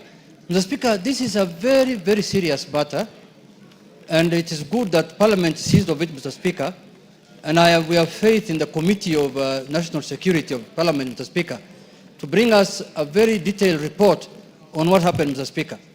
Mr. Speaker, this is a young man who has lost his life in a very mysterious way, Mr. Speaker, and the family is grieving. But I want to add to it, Mr. Speaker, that let us not politicize this matter. Let us leave the investigative agencies to do their work and report to this House, Mr. Speaker, and report to the country, Mr. Speaker. When one of our colleagues here abducted himself, the police did a fantastic job. They told us what happened. So, Mr. Speaker, we expect a detailed report of that nature, Mr. Speaker, from the police soon as possible, Mr. Speaker. Because, Mr. Speaker, as people from the Fish Lake region, we are grieving, Mr. Speaker. We have lost a very young, prominent young boy, Mr. Speaker, who had a very bright future. But when I see people taking advantage of it politically, Mr. Speaker, I feel very sad, Mr. Speaker. So, Mr. Speaker, I am very happy that you directed the Committee of National Security to look into this matter, and also the police and the Independent Police Oversight Authority. Mr. Speaker, I want a report as soon as possible so that we know what happened to our son as people from the South Nyanza region, Mr. Speaker. So, Mr. Speaker, let us not politicize this matter. If you want politics, kill your son and go and mourn on your own, Mr. Speaker. Order, members. Let's not open this. Order. Order, members. I did direct in your full view the chair of the committee to expeditiously bring facts to the House, not rumors, facts. And I followed the proceedings. Members of that committee, I salute you. You have been very, very incisive in putting questions to those police officers. And I hope and believe that on Tuesday, Tongoyo, you bring a comprehensive report, and any one of you who wants to comment, who has material to add, I'll give you an opportunity. We must move to the next business. Call out order number. You have already said that. Yes. Go to order number 8. Order number 8, motion. Report of the Committee of the Whole House on the Culture Bill, National Assembly Bills number 12 of 2024. Question to be put on that reading.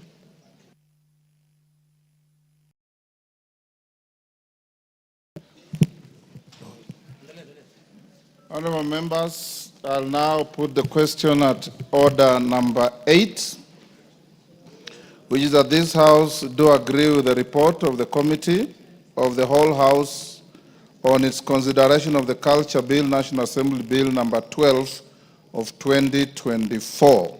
Mover. Honorable Speaker, sir, I beg.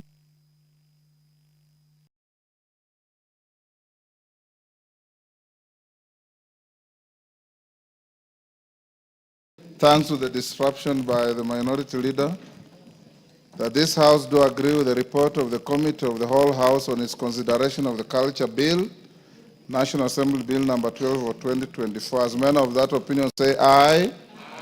Will those of the contrary opinion say nay? The ayes have it. Mover.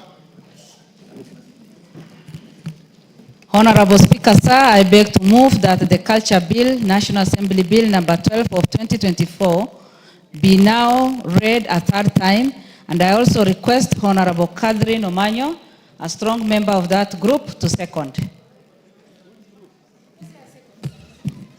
I second fully because I was involved from A to Z. I beg to I second. second. Honorable members, I now propose the question, which is that the Culture Bill, National Assembly Bill number 12 of 2024 be now read a third time. Do I put the question? Yes. I now put the question, and I confirm that we have quorum in the House, which is that the Culture Bill, National Assembly Bill number 12 of 2024, be now read a third time. As members of that opinion say aye. Aye. Will those of the contrary opinion say nay? The ayes have it. A bill for an act of parliament to give effect to Article 11.3A of the Constitution to provide for the protection and promotion of culture and the cultural heritage of communities and for connected purposes. Next order. Order number 9, motion. Report on the consolidated fund services expenditures for the estimates for the financial year 2025-2026. Question to be put.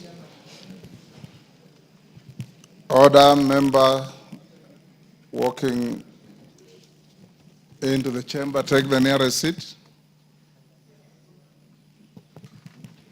Honorable members, I now put the question at order number 9, which is that this House adopts the report of the Public Debt and Privatization Committee on its consideration of the consolidated fund services for the budget estimates for financial year 2025-2026 laid on the table of the House on Wednesday, 11th June 2025. As members of that opinion say aye. Aye. Will those of the contrary opinion say nay? The ayes have it. Next. Order number 10, the Learners with Disabilities Bill, Senate Bill number 4 of 2023. Second reading, question to be put. Order, members on their feet, take the nearest seats. Kimani, take the nearest seat. I didn't tell you to race across the floor. Honorable members, I now put the question at order number 10, which is that the Learners with Disabilities Bill, Senate Bill number 4 of 2023, be now read a second time. As members of that opinion say aye. Aye. Will those of the contrary opinion say nay? The ayes have it. Next. A bill for an act of parliament to provide for the education of learners with disabilities, for the conduct of educational institutions, for learners with disabilities, and for connected purposes. Next. Order number 11, the Political Parties Amendment number 2 Bill, Senate Bill number 26 of 2024. Second reading, question to be put. Order, Commissioner Faith, take your seat.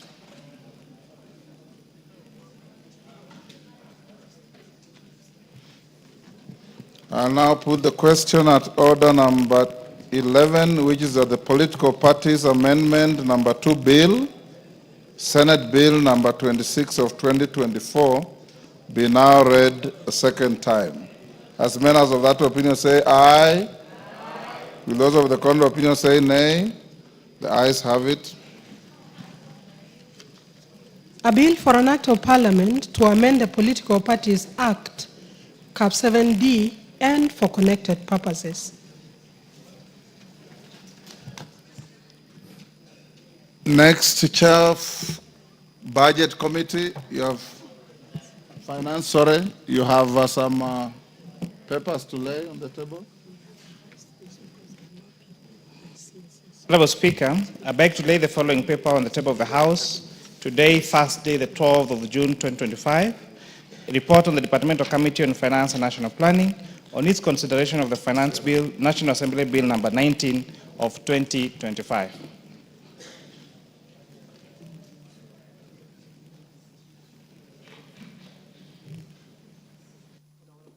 Thank you. Yes, Minority Leader. Mr. Speaker, the report on the finance bill has been tabled just a few seconds ago, Mr. Speaker. Correct. And once it is tabled, Mr. Speaker, it becomes a public document. Mr. Speaker, we want to urge the citizenry, together with members of our colleagues, to read the report, because there are 3-4 versions of finance bills in the country, Mr. Speaker, and everybody is talking about his own finance bill. Some will tell you bread is being taxed, others will tell you shoes are being taxed, others will tell you oxygen is being taxed. Mr. Speaker, the real finance bill, and it is recommendation and it is report, which they did extensive public participation, has just been tabled, Mr. Speaker, by the chairman of the Finance Committee. So I'm talking to the country at large and colleagues that please, this is the finance bill that has been brought. This is the finance bill of 2025. There is no any other finance bill, Mr. Speaker. So it is important for the public to know that from today they can collect the report from the Parliament and read it, Mr. Speaker, as the real finance bill and not the fake one that is being propagated by certain people in certain villages, Mr. Speaker. It can't be said any better, honorable members. I want to emphasize what I've been telling you over and over. You are elected to come and legislate in this house, not at funerals. And you'll see many, many of you going to oppose non-existent clauses in the bill at funerals. But when you come to the house, you are nil by mouth. That is not how to legislate. Yes, Robert Mbui. Yeah, thank you, Mr. Speaker. You know, the finance bill is not being tabled today. It's been around. Yes. What is being tabled today is the report of the committee. Yes. So we've been discussing the finance bill, and the public has been discussing the finance bill, so that those contents that were probably very uncomfortable for people would be removed. So I wanted to clarify that. But Mr. Speaker, I just wanted to, before the CS for Treasury comes here, you know, we have two major issues that as members of Parliament we are still, you know, waiting to get a solution to.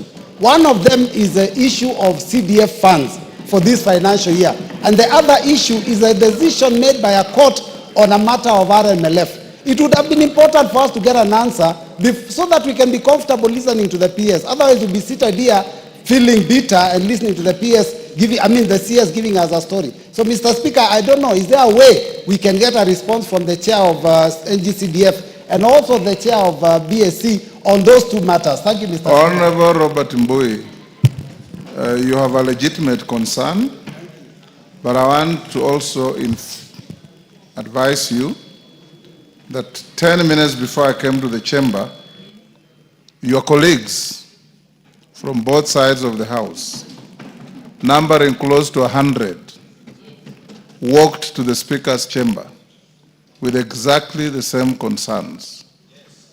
And I did explain to them in very clear terms and details. And we reached an understanding that the worries that you have, since you are not in the meeting, are neither here nor there. We are okay, and you'll be okay. And if you want to order Honorable Naika It's out of order to do what you are doing, and you are a senior in this house. So, Robert, I know the concerns are legitimate, and the process we are taking are equally satisfactory. So hold your horses on that. I am your last line of defense on all these issues, and you know that.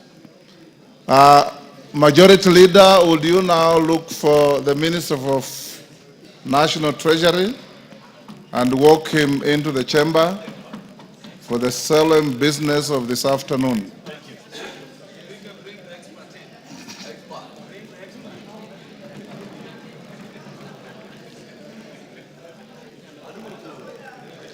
Yes, Rosa Buyu, what is the point of order? Thank you, Speaker. Speaker, I like it that you said the minister, but I also want to add something. Probably you just forgot to mention it, the expert minister. Thank you, Mr. Speaker.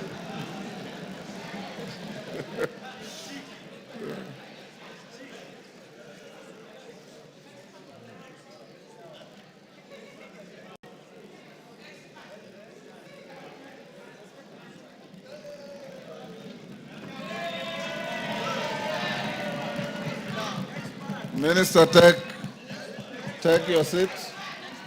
Take your seat. Order. Members on their feet, take your seats.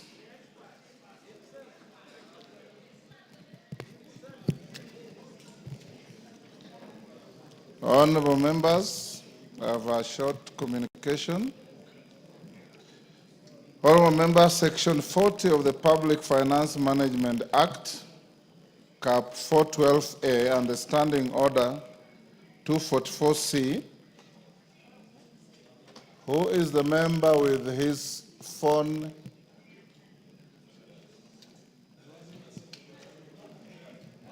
Who is the member behind KJ? Honorable Gonzirai, you are one of the fathers of this house. We forgive you. Okay, other members.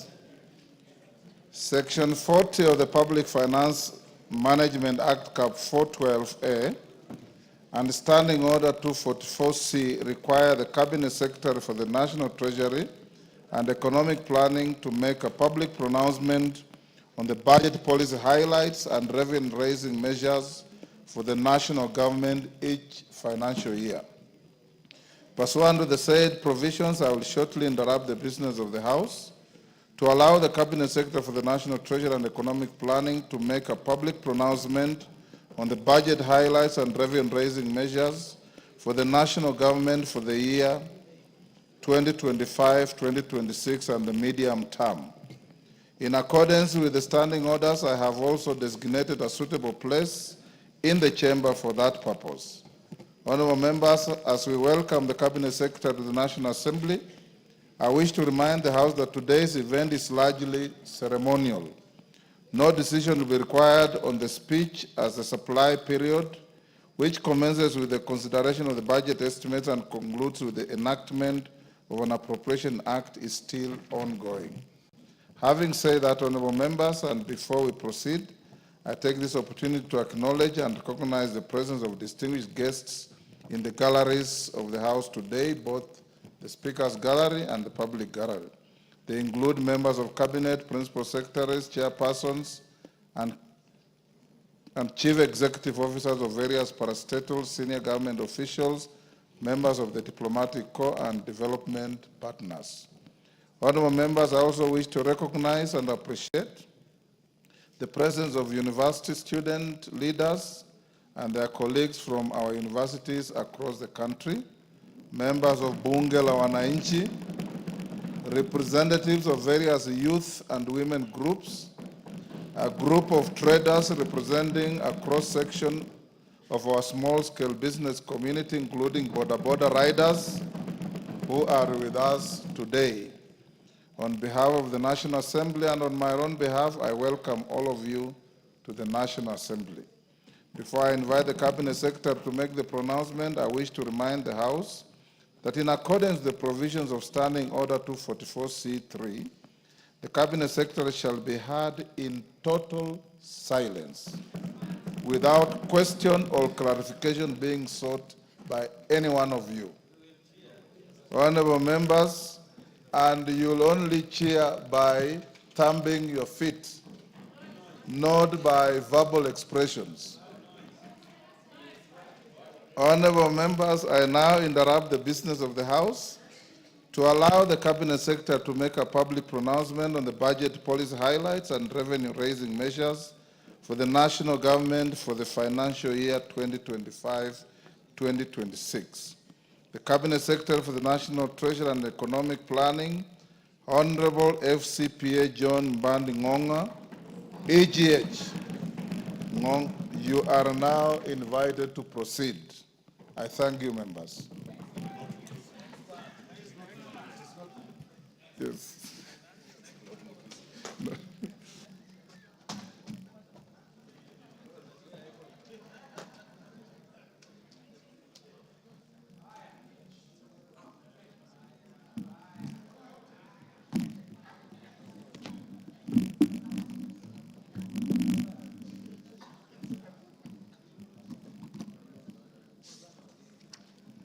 Thank you, Mr. Speaker, and honorable members of the National Assembly.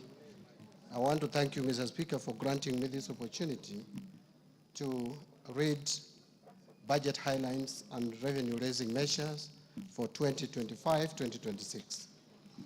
Mr. Speaker, it is with great honor and privilege that I present to this esteemed House and the people of Kenya the budget statement for the financial year 2025-2026 budget. I make this statement in compliance with Section 40 of the Public Finance Management Act, Cap 412A, and the Standing Order number 241 of the National Assembly. Mr. Speaker, these legal provisions give life to the building constitutional requirements of good governance to which the President and certainly the National Treasury and Economic Planning remain fully committed to.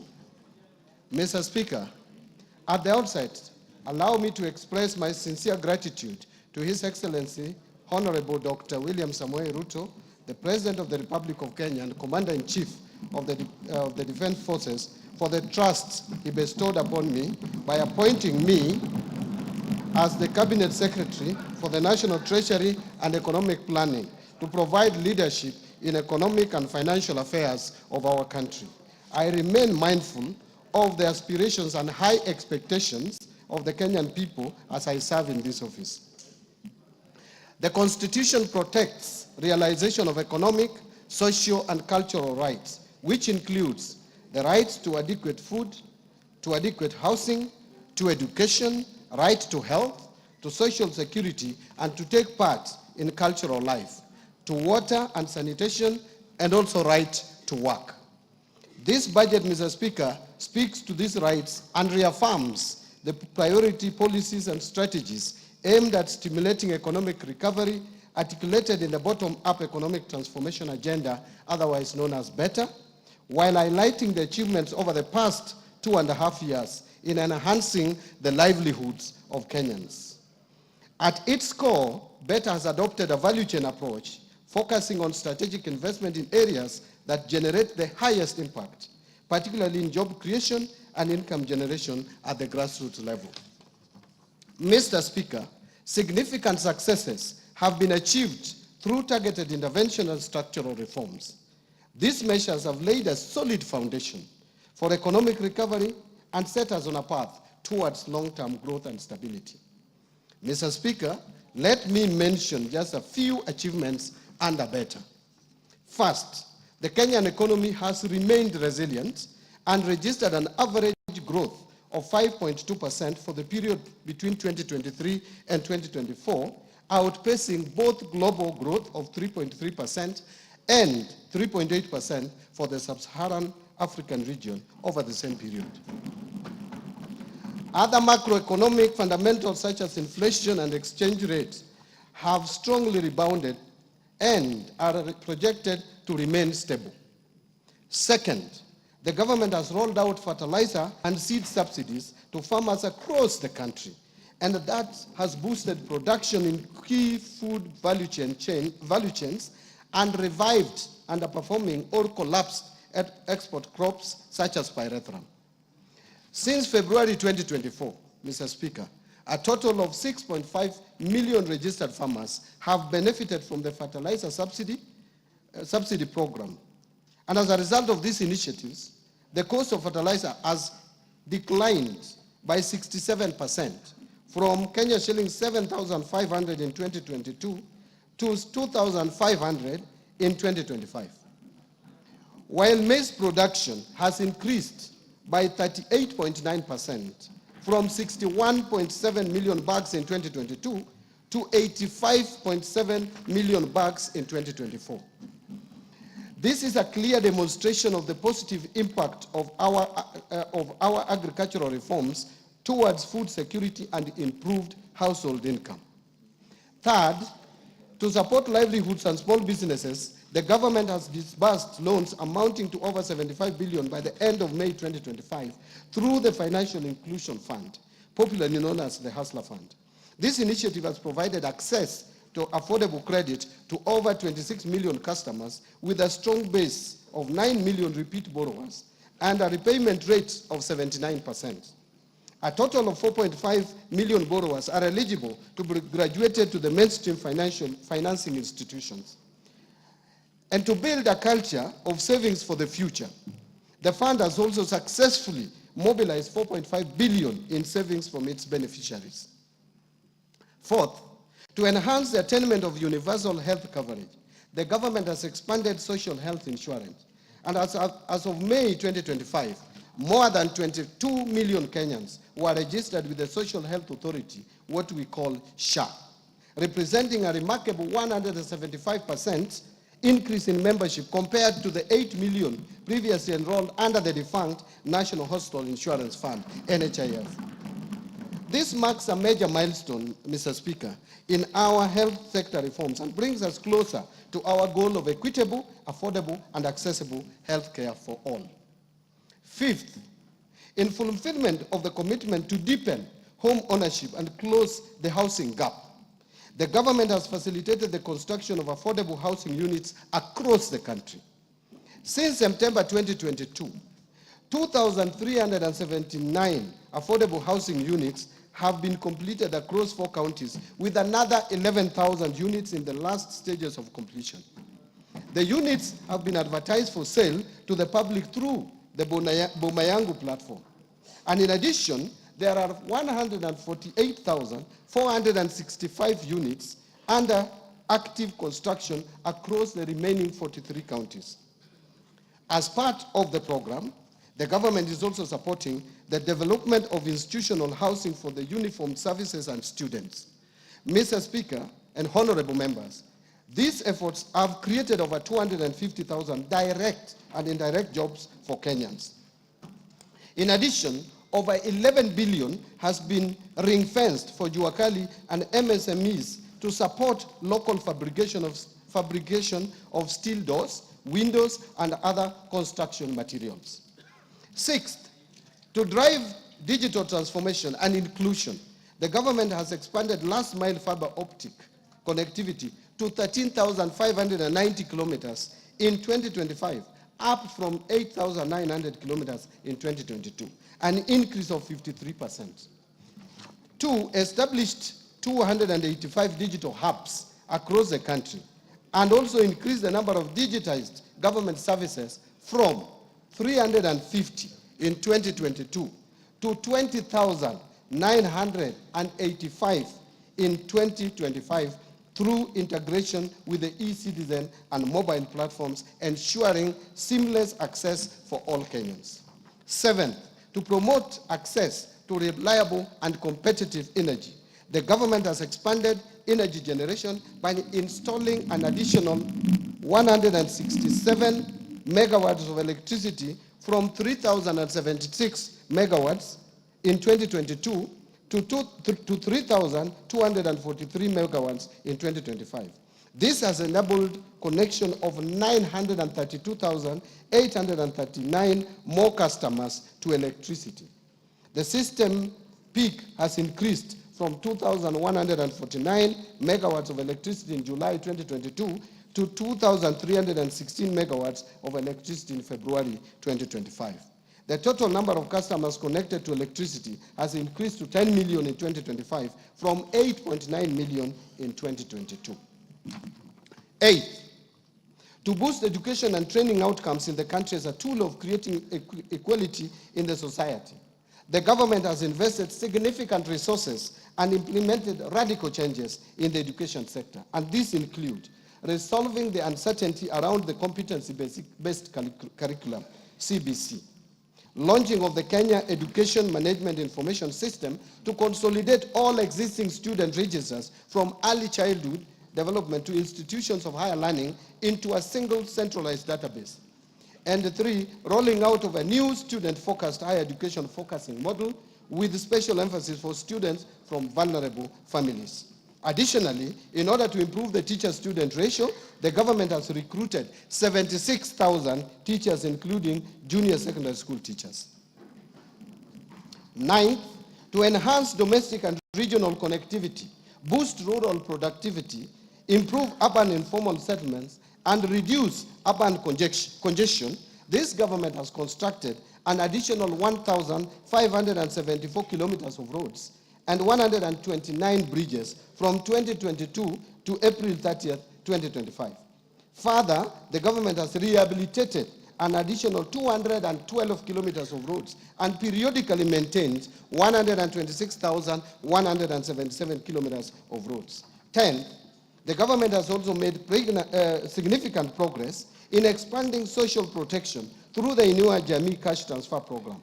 From 2022 to 2025, the number of households with orphans and vulnerable children receiving support has increased by 65% to 428,421. Additionally, persons living with disabilities registered for support grew by 34% to 59,637. The number of senior citizens aged 70 years and above registered for social protection also rose by 66% to over 1.2 million. These efforts have provided stable incomes to the beneficiaries and reduced their dependency on relatives, enhancing their dignity and quality of life. Mr. Speaker and honorable members, notwithstanding these achievements, we are aware that a lot remains to be done in order to address the pressing challenges facing Kenyans. And Mr. Speaker, in this year's budget-making process, we accorded Kenyans an opportunity to share their views on how to address the economic challenges facing our country. In my various engagements at open barasas and in the media, Kenyans have been very resolute in voicing their concerns that include overtaxation and high cost of living, unemployment, need for protection of the poor and vulnerable, and more importantly, the need to reduce government expenditure and wastage of resources across the national and county governments. Mr. Speaker, I am alive to these domestic challenges facing Kenyans and the external factors such as geopolitical tensions and shifting global trade dynamics that lead to escalation of the cost of essential commodities in the country, requiring comprehensive responses by government.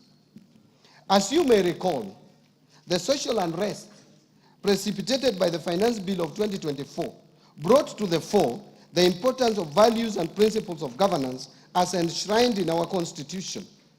In response and to win public trust, we have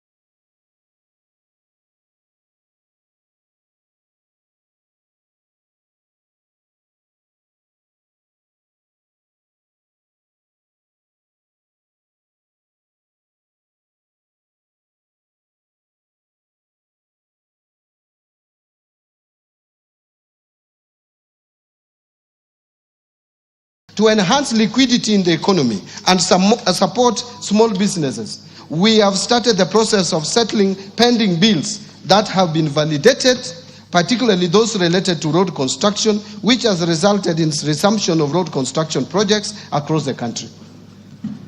Mr. Speaker, the pending bills verification committee will share their final report by the end of June 2025. This report will be analyzed and recommendations tabled in Cabinet for approval, after which we shall embark on the process of clearing the eligible bills, starting with those related to individuals, businesses, and the micro, small, and medium enterprises, majority of whom have borne the brunt of non-payment. Third, promotion of good governance on public finance matters. Mr. Speaker, Kenyans have expressed concerns about the public debt. Indeed, there is a perception of lack of transparency in the management of public debt. In this regard, I requested the Auditor General to conduct a comprehensive audit of public debt. This audit is currently ongoing, and once completed, the report will be shared with this House. Fourth, there has been public perception and concerns in the past that our budgets tend to be unrealistic. To address these concerns, we took a two-pronged approach. First, we adopted the zero-based budgeting, where every budget item has to be justified at the beginning of every financial year. This process was used in the preparation of the financial year 2025-2026 budget, which is the first time it is used, and which budget I submitted to this House on the 30th of April 2025. Second, in response to concerns on unrealistic revenue projections, we have reduced revenue projection to be in line with the trends.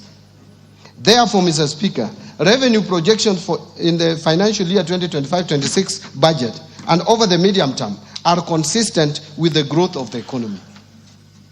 Fifth, Mr. Speaker, in order to improve governance in the public procurement process, I launched the e-procurement system on April 7th, 2025, and beginning of 1st July 2025, all procurement by ministries, departments, and agencies will be done through the e-procurement system without any exception. This will reduce the opaqueness and save government resources, estimated at 10% of procurable budgets. Sixth, we have taken deliberate efforts to enhance transparency and promote inclusive policy making and deepen public understanding of government economic priorities. We have not only intensified media engagement through the TV stations and radios, but have also engaged the public in open places like Jivanji Garden, Bunge la Mwananchi, and Mombasa County, where we held a meeting at Swahili Port Amphitheater. Similar engagements have also taken place in other locations in Nairobi, Mombasa, Eldoret, and Nyeri, thereby providing valuable insights and lessons which have been taken into consideration while preparing this budget. Seventh, Mr. Speaker, in order to create additional jobs for the youth, the government has begun rolling out Climate Works, a nationwide program that will engage over 110,000 youth across all 47 counties. The program started last year in Nairobi's informal settlements and has been a great success. Now it is being expanded to the rest of the country. Climate Works is designed as a social support program that gives young people paid work to improve their communities. The youth will help build roads, plant trees, and clean up the environment in their neighborhoods.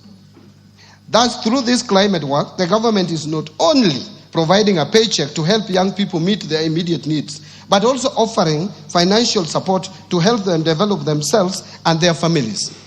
Indeed, the program enables them to save money and prepare for their next steps, including starting businesses, continuing their education, or finding long-term jobs. I encourage all our youth to register ahead of the registration deadline. Today, Mr. Speaker, having heard Kenyans loud and clear, we have accommodated their diverse concerns in the financial year 2025-2026 budget. And in this regard, this budget provides highlights of the measures the government has taken to stimulate economic recovery, strengthen macroeconomic stability, and enhance resilience of our economy. Mr. Speaker, Achieving these strategic objectives will require that we pull in the same direction. It is in this context that His Excellency the President has urged us to put our differences aside, build bridges, and focus on implementation of strategic interventions for a better Kenya. Mr. Speaker, in this respect, the theme for this year's budget is stimulating sustainable economic recovery for improved livelihoods, job creation, and business and industrial prosperity in line with better. That is bottom-up economic transformation agenda. That is the theme. Mr. Speaker, as we move forward in the implementation of the government's agenda, we are also conscious of the fiscal constraints that demand our collective attention and thoughtful action. 1. Rising demands for increased public spending, which could lead to either higher debt or the need to raise taxes, both of which require careful consideration and balanced decision-making given current public concerns. 2, we face constraints on account of public debt accumulation. Progressively, our debt carrying capacity has narrowed. This calls for prudence and discipline on how we manage and take on new debt. And finally, we face the challenges of mobilizing higher tax revenues as we must balance the need for increased revenues with the need to keep the cost of doing business low to stimulate economic growth. Mr. Speaker, honorable members, these constraints are interlinked, and addressing them effectively requires strategic planning, fiscal discipline, and a commitment to long-term sustainability. In this regard, this budget will continue to implement a fiscal consolidation plan designed towards slowing down the growth of public debt while protecting service delivery to our citizens. Given the limited resources we have made tough choices by curtailing funding to lower priority areas. This has allowed us to redirect our scarce resources towards the better core pillars and enablers, accelerating outcomes for citizens while maintaining pro-poor spending in health, education, and vulnerable groups. Mr. Speaker, the rest of my statement will present the economic context around which this budget is prepared, policy priorities and structural reforms under better, the proposed resource allocations as well as revenue-raising measures that the government will implement in the financial year 2025-2026 budget. And therefore, let me start with economic policy context. And I will first speak to the global context.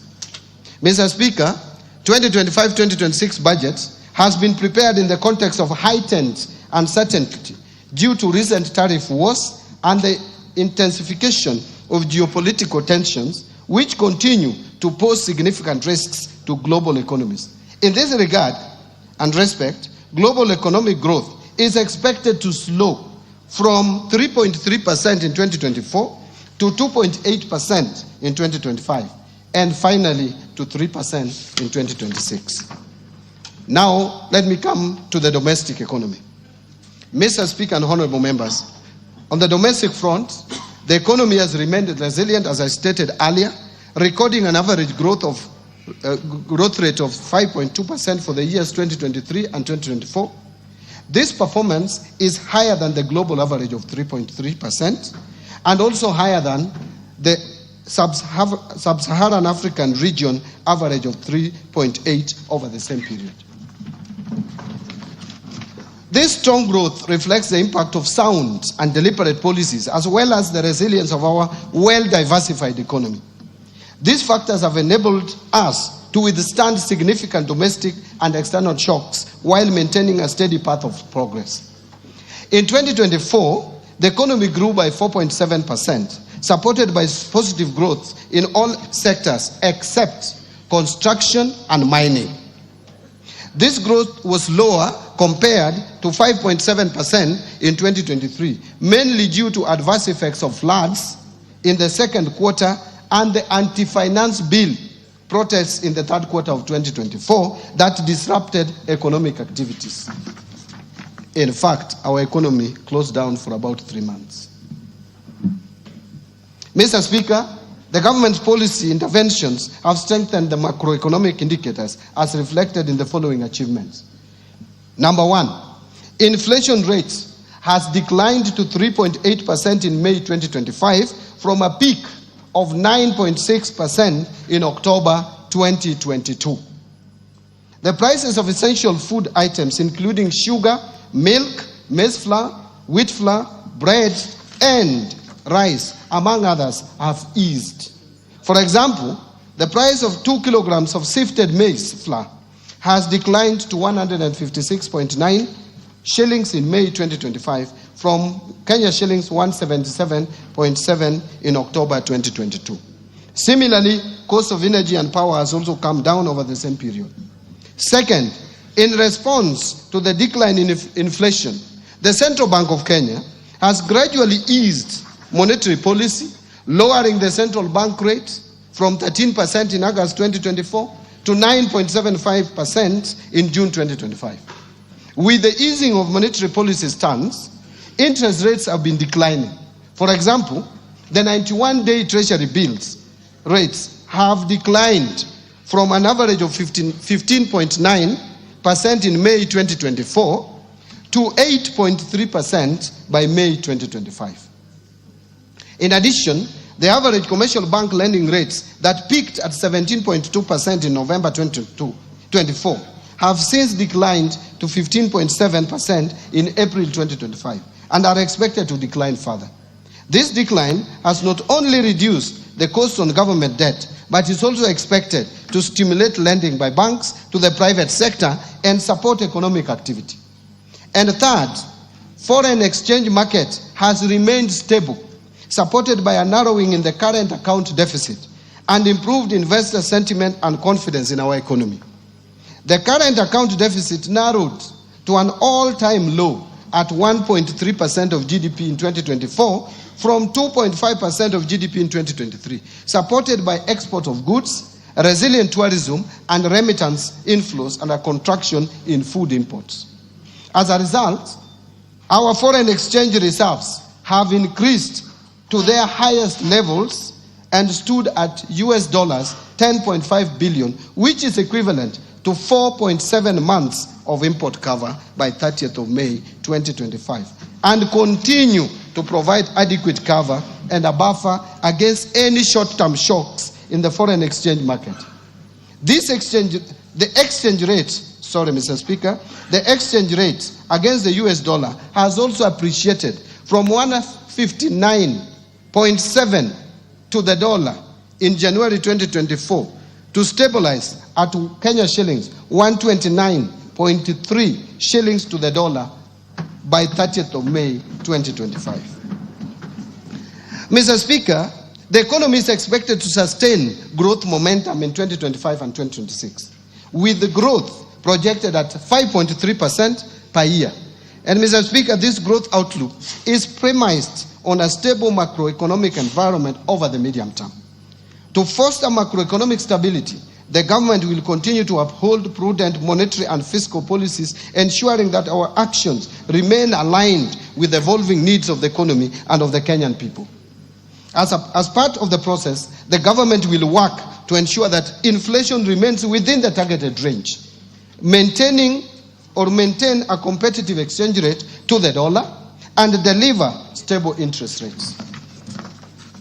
Fiscal policy stance over the medium term will continue to support the government's priority programs under Better through a growth-oriented fiscal consolidation path. And as such, the fiscal deficit is projected to decline from 5.3% of GDP in the financial year 2023-24 to 2.7% of GDP in the financial year 2028-2029. Mr. Speaker, Kenya's economic outlook faces both external and domestic risks. Globally, trade tensions, financial market volatility, and geopolitical conflicts could reduce Kenya's exports, tourism, and remittances, as well as raise costs of essential commodities. In the domestic scene, extreme weather impact extreme weather may impact agriculture, infrastructure, and food security. The government is monitoring these risks closely and will take necessary action and measures to safeguard macroeconomic stability. Mr. Speaker and honorable members, let me now expound on the policy, priorities, and structural reforms that the government is implementing to sustain economic growth and improve livelihood of Kenyans. The priorities are under the bottom-up economic transformation agenda. Mr. Speaker, as I have already affirmed earlier in my statement, government's initiatives under Better over the last 2.5 years have resulted in significant successes, notwithstanding a challenging domestic and external landscape. Over the medium term, the government will consolidate the gains already realized to stimulate sustainable economic recovery for improved livelihoods. Towards this end, the government will continue to implement policies, programs, projects, and the interventions geared towards 1. Bringing further down the cost of living, 2. Ensuring food security, 3. Creating jobs, 4. Expanding the tax base, 5. Improving foreign exchange balances, and finally, fostering inclusive growth. Priority will be given to attracting strategic investment across Better's 5 core pillars and their enablers, using a value chain approach to enhance production and add value and improve market access. This will be supported by a whole-of-government approach to service delivery.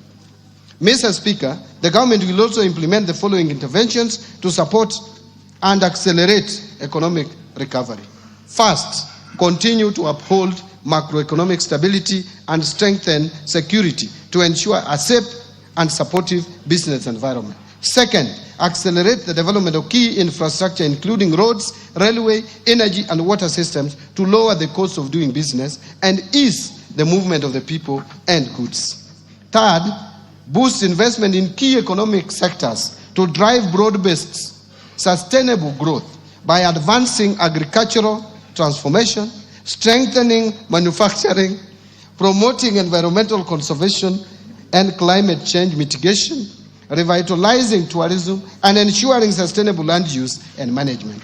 Fourth, strengthen human capital development by increasing investment in health, education, and targeted social safety nets for vulnerable populations to achieve both social and economic outcomes. Fifth, promote empowerment of youth, women, and persons living with disability through government-funded programs complemented by strategic partnerships with private sector organizations. Sixth, facilitate fiscal decentralization by allocating shareable revenues to county governments to bolster institutional capacity and improve service delivery. And finally and lastly, undertake policy, legal, and institutional reforms to improve efficiency and effectiveness in public service delivery. I want to now turn to a presentation on building resilience against climate change. Here, Mr. Speaker and honorable members, climate change, we all know, is now a global crisis. And Kenya remains vulnerable to the impacts of climate change, which pose both economic and fiscal risks. In response, the government is taking proactive steps to align with the global transition towards a low-carbon, climate-resilient future. To address the challenges and opportunities in climate finance and investment, the government has developed a number of frameworks, including Climate Finance Mobilization Strategy, National Policy Framework on Green Fiscal Incentives, Carbon Market Framework, as well as the National Green Taxonomy. To diversify our financing sources, address budget deficits, and fund social and environmental sustainability projects, the government is developing a sustainability-linked bond framework that will allow the issuance of a bond. We reaffirm our dedication to protecting our environment, safeguarding livelihoods, and building a climate-resilient Kenya for current and future generations. Mr. Speaker, as a country, we continue to experience challenges of disaster occurrences, mainly due to weather variability and climate change. These pose significant fiscal disruptions, while at the same time affecting lives and livelihoods of millions of Kenyans. Mr. Speaker, in order to have a financing framework to manage disaster risks, The government is finalizing the development of the Public Finance Management Disaster Risk Management Fund regulations of 2025. The regulations seek to establish a dedicated fund for addressing 4 cycles of disaster risk management, namely preparedness, mitigation, response, and recovery. Allow me now to turn to policy and legal institutional reforms. Mr. Speaker, recognizing that sustainable economic recovery depends on the timely implementation of effective policy, legal, and institutional reforms, the government is implementing the following interventions to enhance the business environment, improve efficiency in public service delivery, and bolster accountability and transparency in the management of public finances. Number 1, public procurement reforms.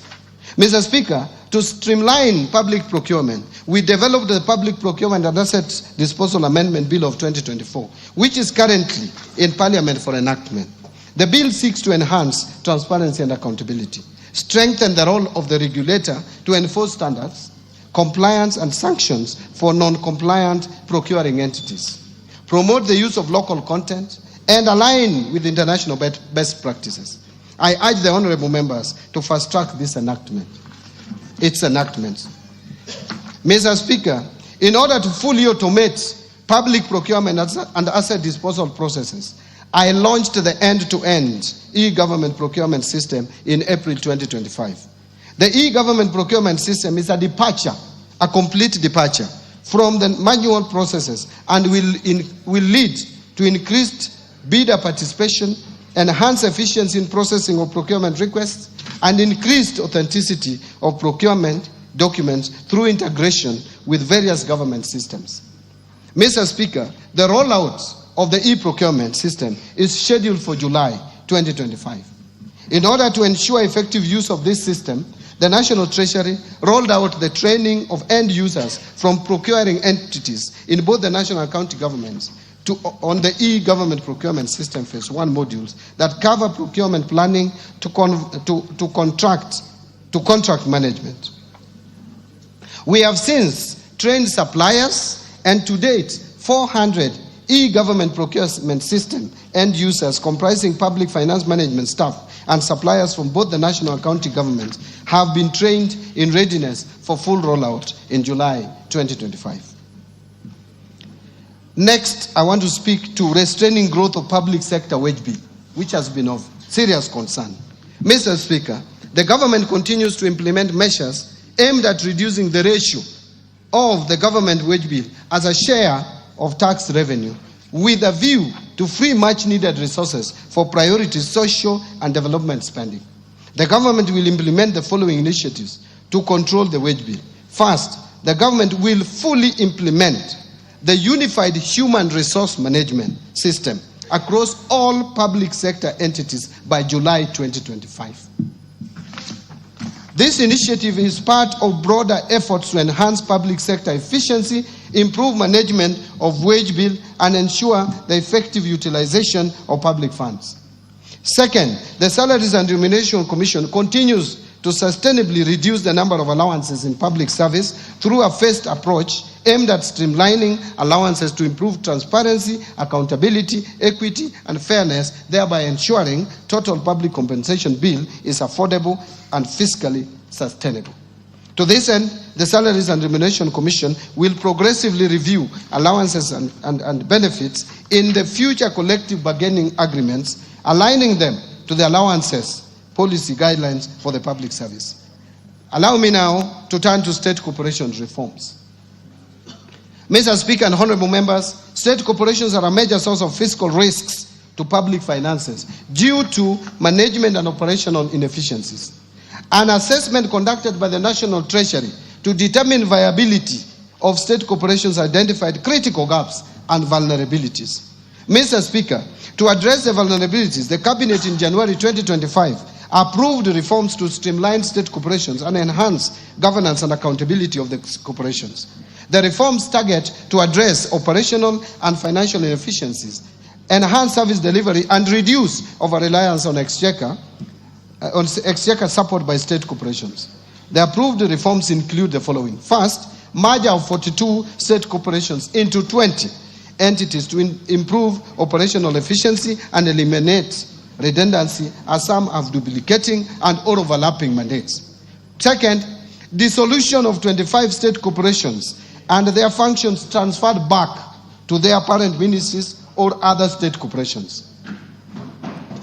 Third, restructuring 6 state corporations to align their mandates for improved performances. Fourth, declassification of 4 public funds currently categorized as state corporations and transferring their functions back to the relevant ministries. And fifth, declassification of 13 professional bodies currently categorized as state corporations to private entities with no exchequer budget. Mr. Speaker,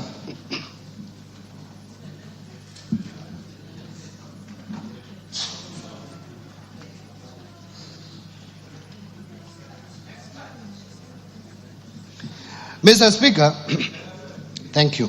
Mr. Speaker, in order to enhance operational efficiency, improve governance and ownership of state corporations, the government developed the Government-Owned Enterprises Bill of 2024. The bill is part of broader efforts by the government to streamline public enterprises, reduce fiscal risks, and enhance service delivery to citizens. The bill is currently before this August House for consideration. Thank you. I urge honorable members to favorably consider the bill to enable its enactment. Mr. Speaker, in order to secure the uptake of cotton production, while also providing alternative linked supplies for local apparel manufacturers, the Cabinet approved the revival and commercialization of Rivertex East Africa Limited by onboarding non-equity strategic partners.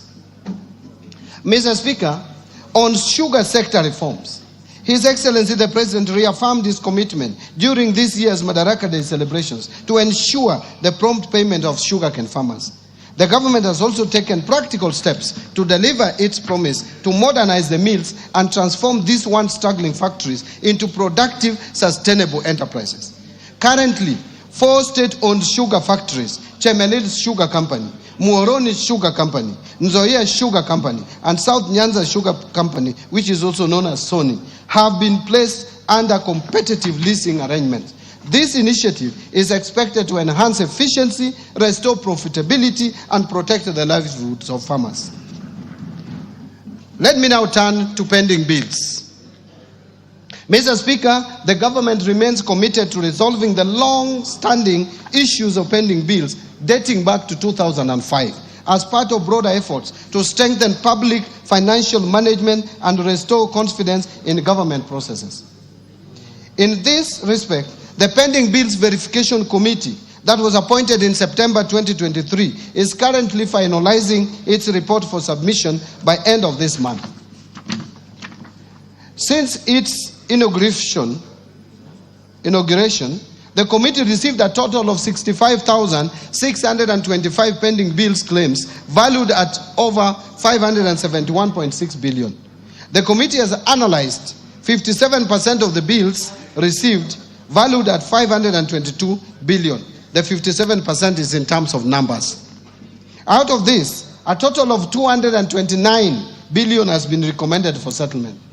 Once the committee submits its report, we shall submit the recommendations to Cabinet for approval to settle the pending bills.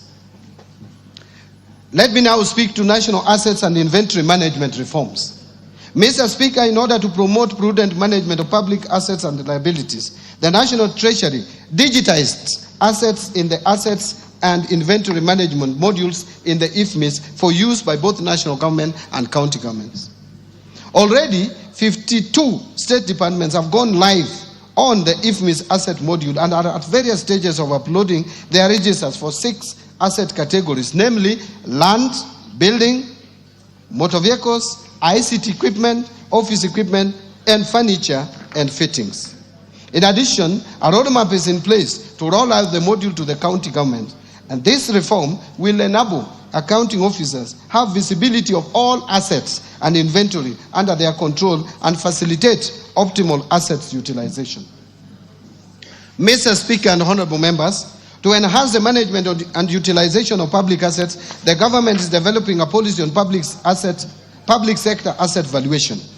The policy will support accurate financial reporting, strengthen fiscal discipline, and inform evidence-based public investment decision.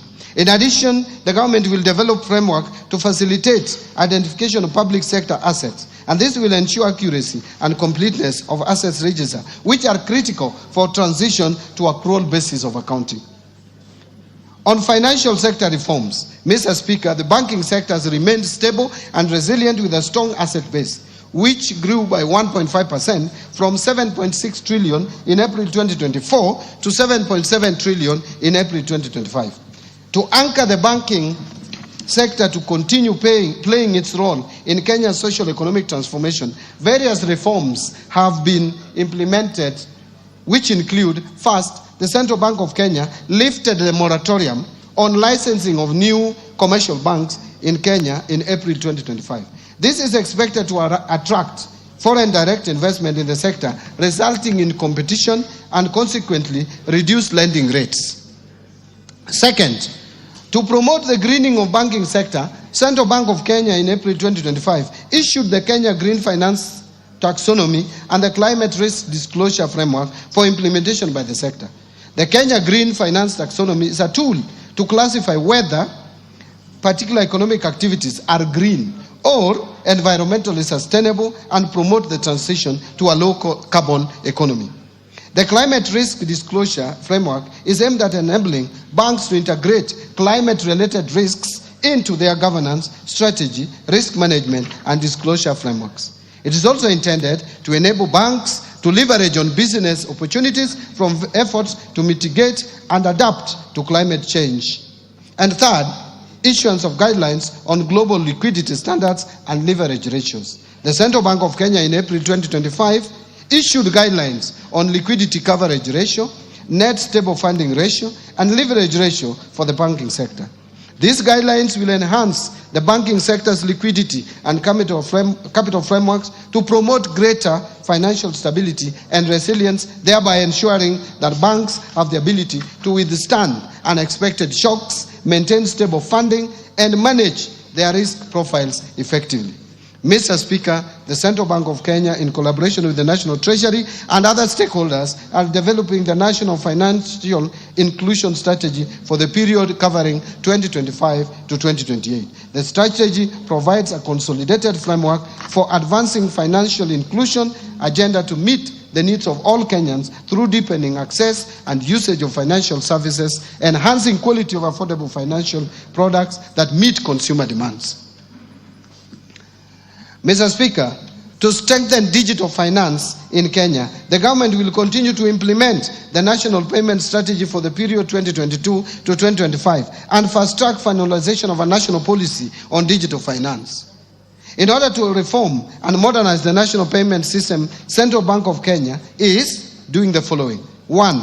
Undertaking a comprehensive review of the national payment system legal and regulatory framework. 2. Implementing a fast payment system that seeks to address persistent challenges in interoperability, affordability, and the high cost of digital transaction. And third, effective 1st July 2025, the Kenya Electronic Payment and Settlement System will transition to a 24/7 settlement capability.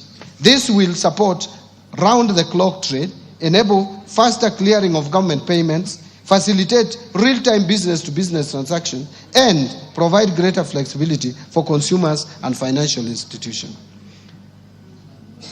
Mr. Speaker, following the grey listing of the Republic of Kenya by the Financial Action Task Force in February 2024, the government has continuously addressed the technical deficiencies identified in Kenya's Mutual Evaluation Report, which was published by Eastern and Southern Africa Anti-Money Laundering Group in September 2024. Mr. Speaker, as you are aware, one of the technical deficiencies identified in the Kenya's Mutual Evaluation Report was lack of a policy and regulatory framework to the virtual assets and virtual assets service providers. In order to regulate this sector, the government has developed the Virtual Asset Service Providers Bill 2025, which is currently before Parliament. Again, I urge honorable members to fast-track its enactment. On capital markets development, to further deepen the capital markets, the government continues to review the legal and regulatory framework to address emerging issues in the sector. In particular, the government overhauled the public officer regulations and collective investment schemes regulations to spur uptake of products while ensuring that investors are protected. The government has also approved new regulatory frameworks to support credit ratings and alternative investment funds, which have attracted a lot of interest from investors. Further, the government is in the process of reviewing the regulatory frameworks for licensing, margin trading, conduct of business for market intermediaries and mergers, acquisitions, and takeovers. Once in place, these regulations will reinvigorate capital markets activity and make our capital markets more facilitative and efficient. Mr. Speaker, to diversify the government sources of financing, a Sukuk bond has been issued while other Sharia-compliant products are in the pipeline. The first Sukuk bond raised 3.2 billion, which has been effectively deployed in the affordable housing program and pension reforms. Mr. Speaker, in the Tax Laws Act, Mr. Speaker, now I turn to the pension reforms. Mr. Speaker, in the Tax Laws Amendment Act 2024, we introduced a number of incentives aimed at increasing disposable income to our senior citizens once they retire. And I thank this Honorable House for passing this Tax Laws Amendment Bill in December. We, among others, increased tax deductible amount, removed tax on all retirement benefits, and introduced tax exemption on pension savings towards post-retirement medical schemes.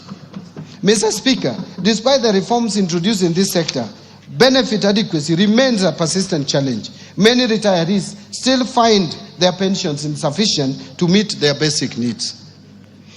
And Mr. Speaker, the retirement benefits system predominantly covers the working population in the public and private sector to the exclusion of the unemployed population who are majority in the informal sector. To address this, the National Treasury, in collaboration with key stakeholders, is implementing the National Retirement Benefits Policy. This policy outlines a clear forward-looking strategy to address long-standing structural challenges such as fragmented legal frameworks, exclusion of informal sector workers, limited medical cover for the elderly, weak portability mechanisms, and inadequate dispute resolution structures. Mr. Speaker, the government remains committed to fulfilling its obligations to retired public servants while ensuring that our pension systems is modern, inclusive, efficient, and sustainable. In this respect, the government is undertaking reforms aimed at delivering faster, more transparent, and citizen-friendly pension services. Key among these reforms is the re-engineering of the pension management information system, which, together with the launch of a pension self-registration platform, will significantly improve data accuracy, enhance biometric verification, and reduce pension processing time from several months to less than 30 days. These reforms will also ensure real-time claims tracking, and integration with the national identification and payroll system, reducing errors and potential leakages. The re-engineered pension management system is planned for rollout on 1st of July 2025 and will transform pension administration by 1. Enabling ministries, departments, and agencies to submit pension claims online at source through integration with government human resource systems. 2. Allowing pensioners and beneficiaries to access services remotely and track the status of their claims in real time. And 3. Providing automated updates to clients on the progress of their claims through system-generated notifications.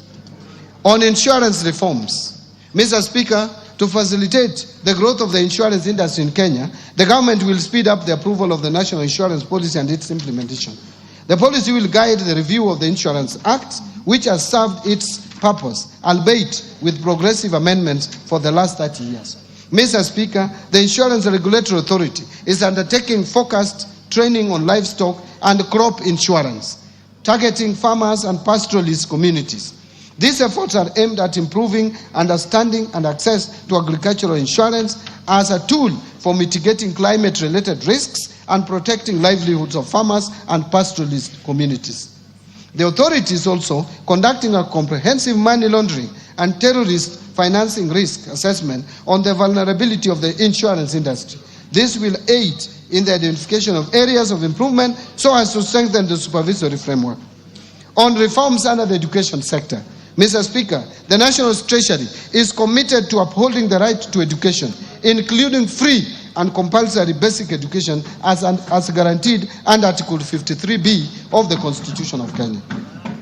While we are cognizant that examinations must be conducted as scheduled later this year, there is need to undertake a critical evaluation of the costing of examination, assess the sustainability of the program in view of the prevailing fiscal constraints, and explore optimal options for delivering national examinations in order to ensure economy and value for money in public spending. Mr. Speaker, a key consideration is the merits of public funding of examination fees for all primary and secondary school candidates, including those from well-off households, as opposed to targeting the vulnerable students in our schools.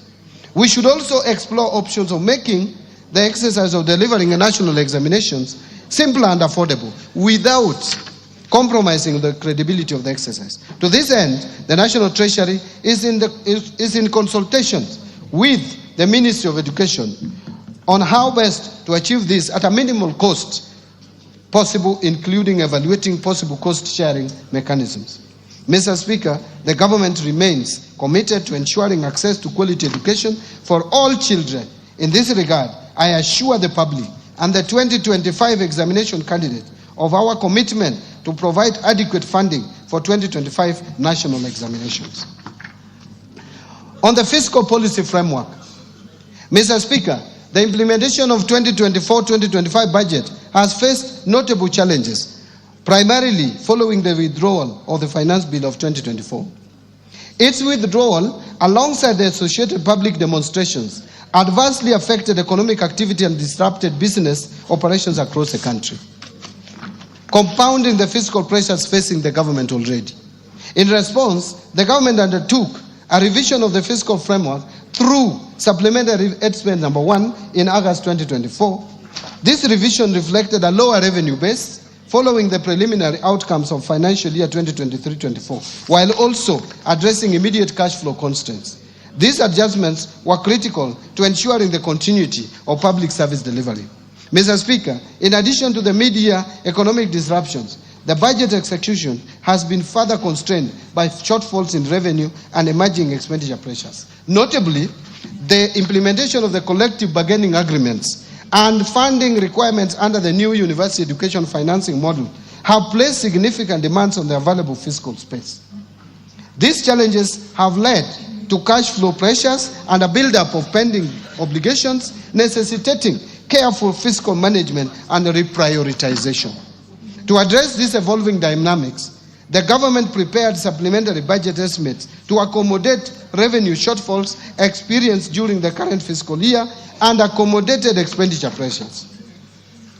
On domestic revenue mobilization, Mr. Speaker, in order to support our economic agenda and sustain key government programs, the government continues to implement a balanced mix of tax policy and administrative measures aimed at significantly boosting revenue collection. As part of the process, the government is focused on broadening the tax base while reducing the burden of compliance. In this regard, we have prioritized sectors such as the digital economy, agribusiness, and small and medium enterprises in tax, education, and outreach programs. In addition, Mr. Speaker, Kenya Revenue Authority continues to embrace modern technology to streamline tax processes, facilitate trade, and enhance voluntary compliance. A key milestone in this journey is the launch of Gava Connect, an open application programming interface platform that enables Kenyan developers to build homegrown solutions for efficient access to tax services.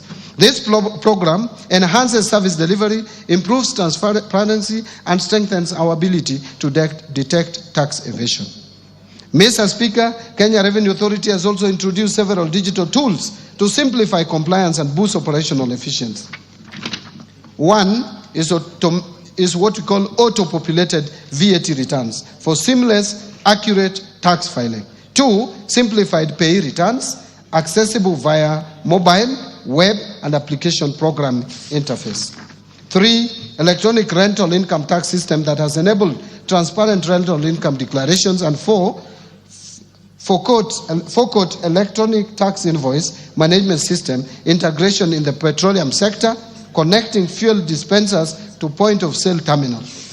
This enables real-time transmission of sales data to electronic tax invoice management system, simplifying compliance and ensuring greater transparency in fuel transactions. Mr. Speaker, these solutions are more than just tech updates. They are the drivers of economic empowerment and accountability. Indeed, by simplifying tax procedures, developing user-friendly digital platforms, and providing on-the-ground support, Kenya Revenue Authority is nurturing a fair and inclusive tax culture, one that enables businesses to thrive while meeting their obligations.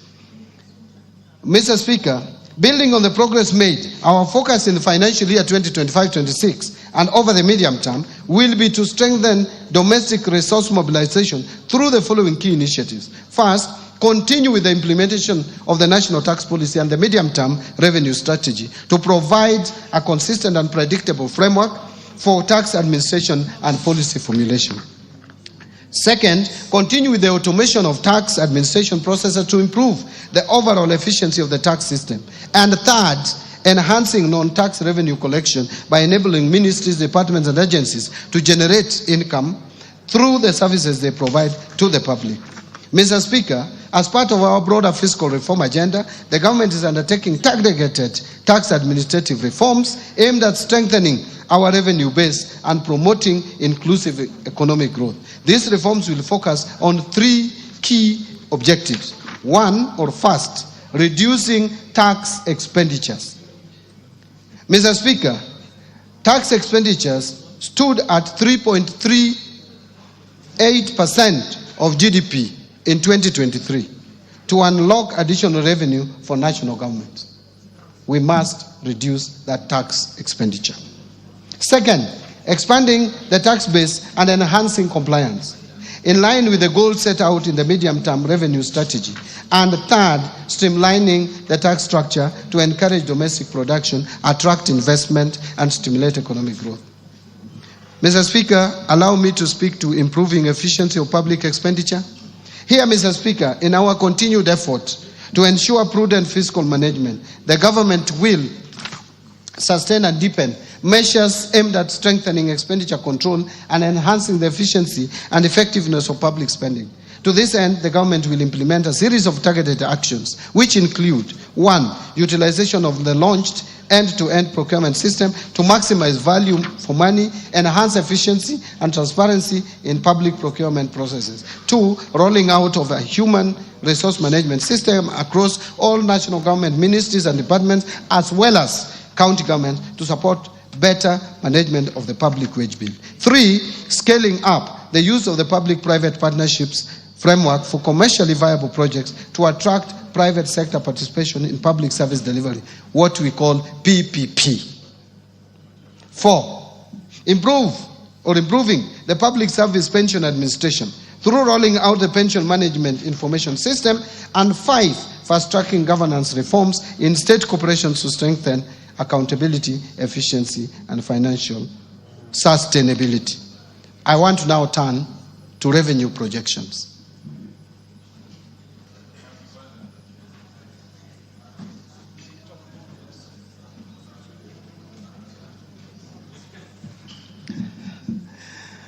Mr. Speaker, honorable members, based on the outlined policy measures and structural reforms, total revenue collections, including appropriation in aid, for the financial year 2025-26, budget is projected to be at 3,321.8 billion, equivalent to 17.2% of GDP.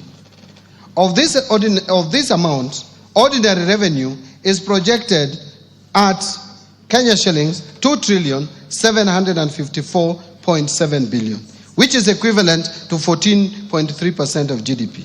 And ministerial appropriation in aid, or if you like, non-tax revenue, is projected at 567 billion shillings.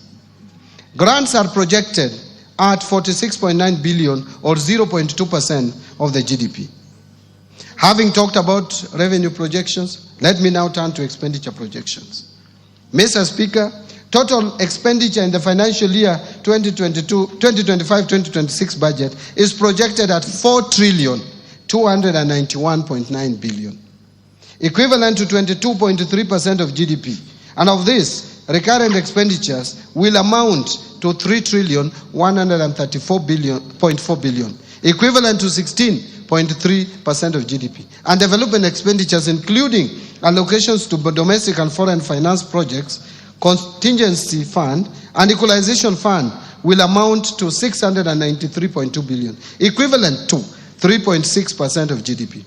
Total allocation to county governments is projected at 474.9 billion, of which Equitable share is 405.1 billion.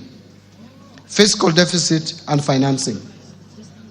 Mr. Speaker, the resultant fiscal deficit, including grants, is projected at 923.2 billion, which is equivalent to 4.8% of GDP, down from the estimated 997.5 billion or 5.7% of GDP in financial year 2024-25.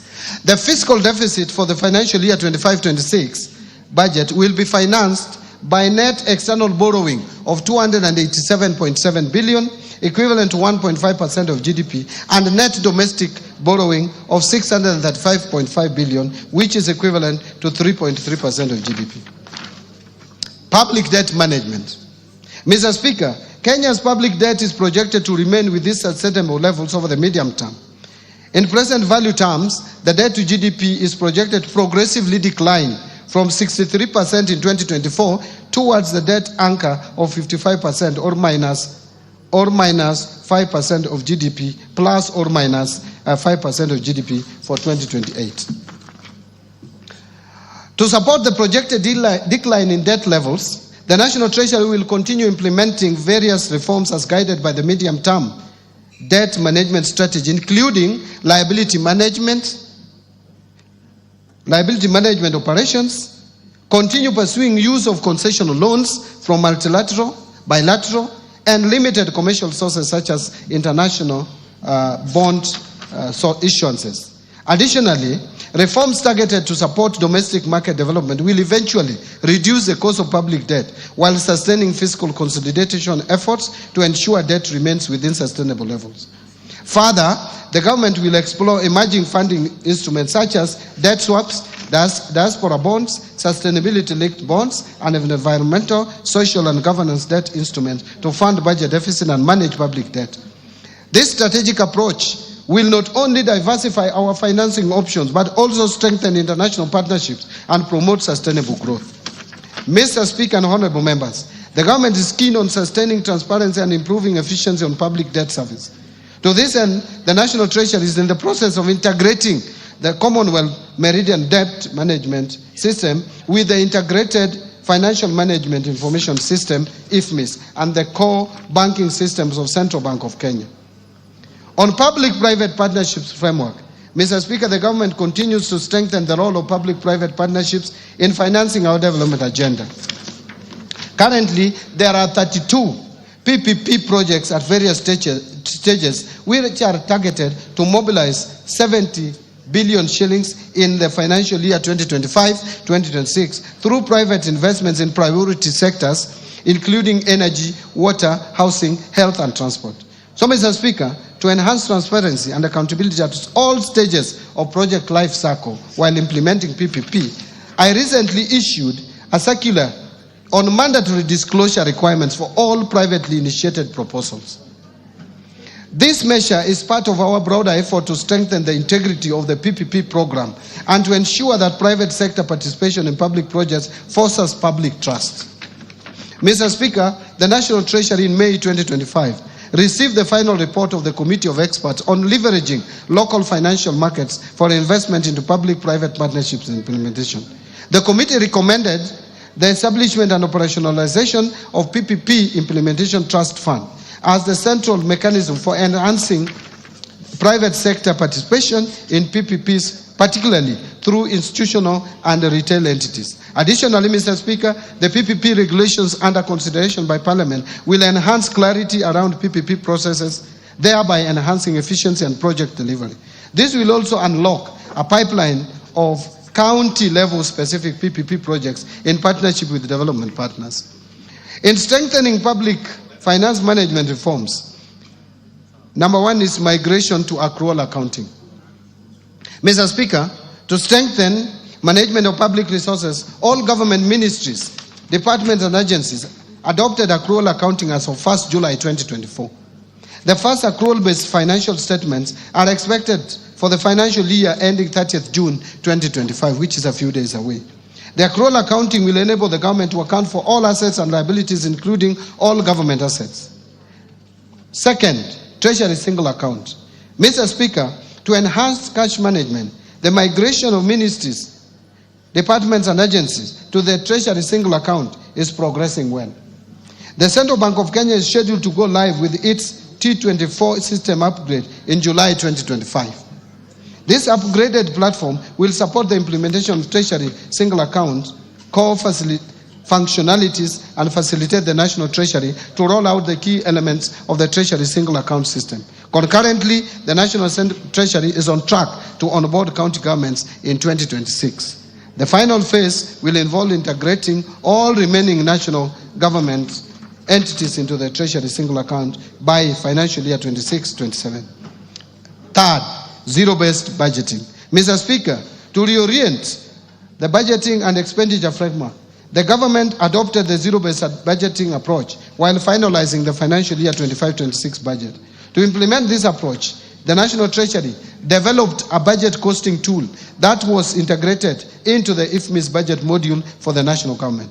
The zero-based budgeting approach compels all ministries, departments and agencies to justify expenditures from scratch, thus ensuring resources are allocated to high-impact activities. It promotes transparency, efficiency, by requiring clear justification and critical assessment of spending. Mr. Speaker, I know this statement is long. And by the way, Mr. Speaker, you know Kenya is not a small economy. We are number 6 in Africa. And we have jumped over Ethiopia. So you can't have a 3-pager statement for an economy as big as Kenya. Gone without apology. Gone. Thank you, Mr. Speaker. Thank you very much. So far, so good. Yeah, Mr. Speaker, I'm now turning to resource allocation so that honorable members can appreciate, and the Kenyan people, where we have allocated the limited resources that we have.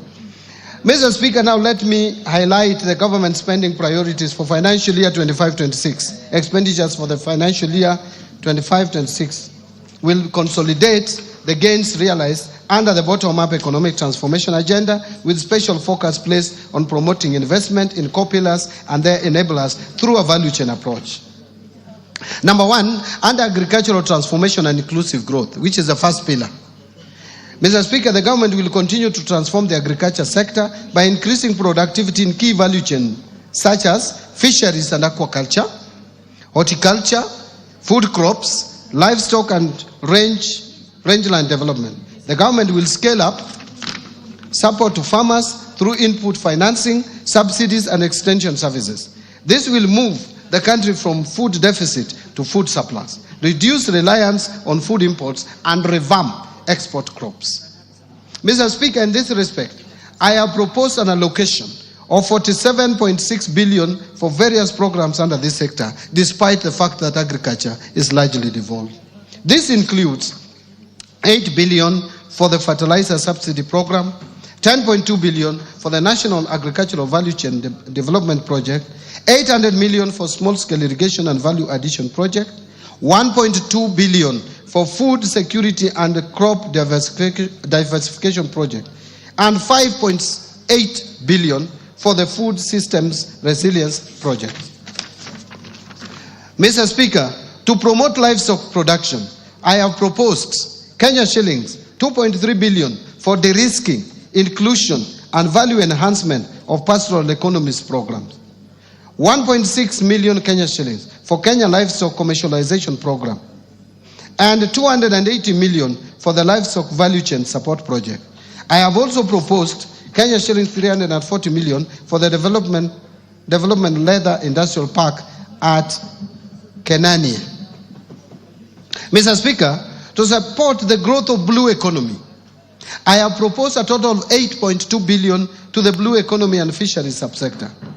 This includes 2.3 billion for aquaculture business development project, 2.4 billion to the Kenya Marine Fisheries and Socio-Economic Development Project, and 500 million for the Kabonyo Fisheries and Aquaculture Training Center. Mr. Speaker, to raise agricultural productivity and enhance resilience to climate change risks in targeted smallholder farming and pastoral communities, I've proposed an allocation of Kenya shillings 318 million towards an ending drought emergencies project and 1.3 billion to resilience for food and the nutrition security program in Horn of Africa project. Mr. Speaker, the government is also committed to land reforms to address historical inequalities, promote equitable access, and ensure sustainable land management. To this end, I have proposed a sum of 3.8 billion for settlement of the landless. I have also proposed 1.1 billion for processing and registration of title deeds, another 712 million for digitization of land registries, another 200 million for georeferencing of land parcels, and 220 million for construction of land registries to safeguard legitimacy of land ownership. The next pillar is transforming the micro, small, and medium enterprises economy. Mr. Speaker, the government recognizes the challenge of accessing affordable credit by most micro, small, and medium enterprises, and Kenyans at the bottom of the pyramid. To address this challenge, I have proposed an additional allocation of 300 million to the Financial Inclusion Fund, popularly known as the Hustler Fund, to scale up access to credit for household and MSMEs.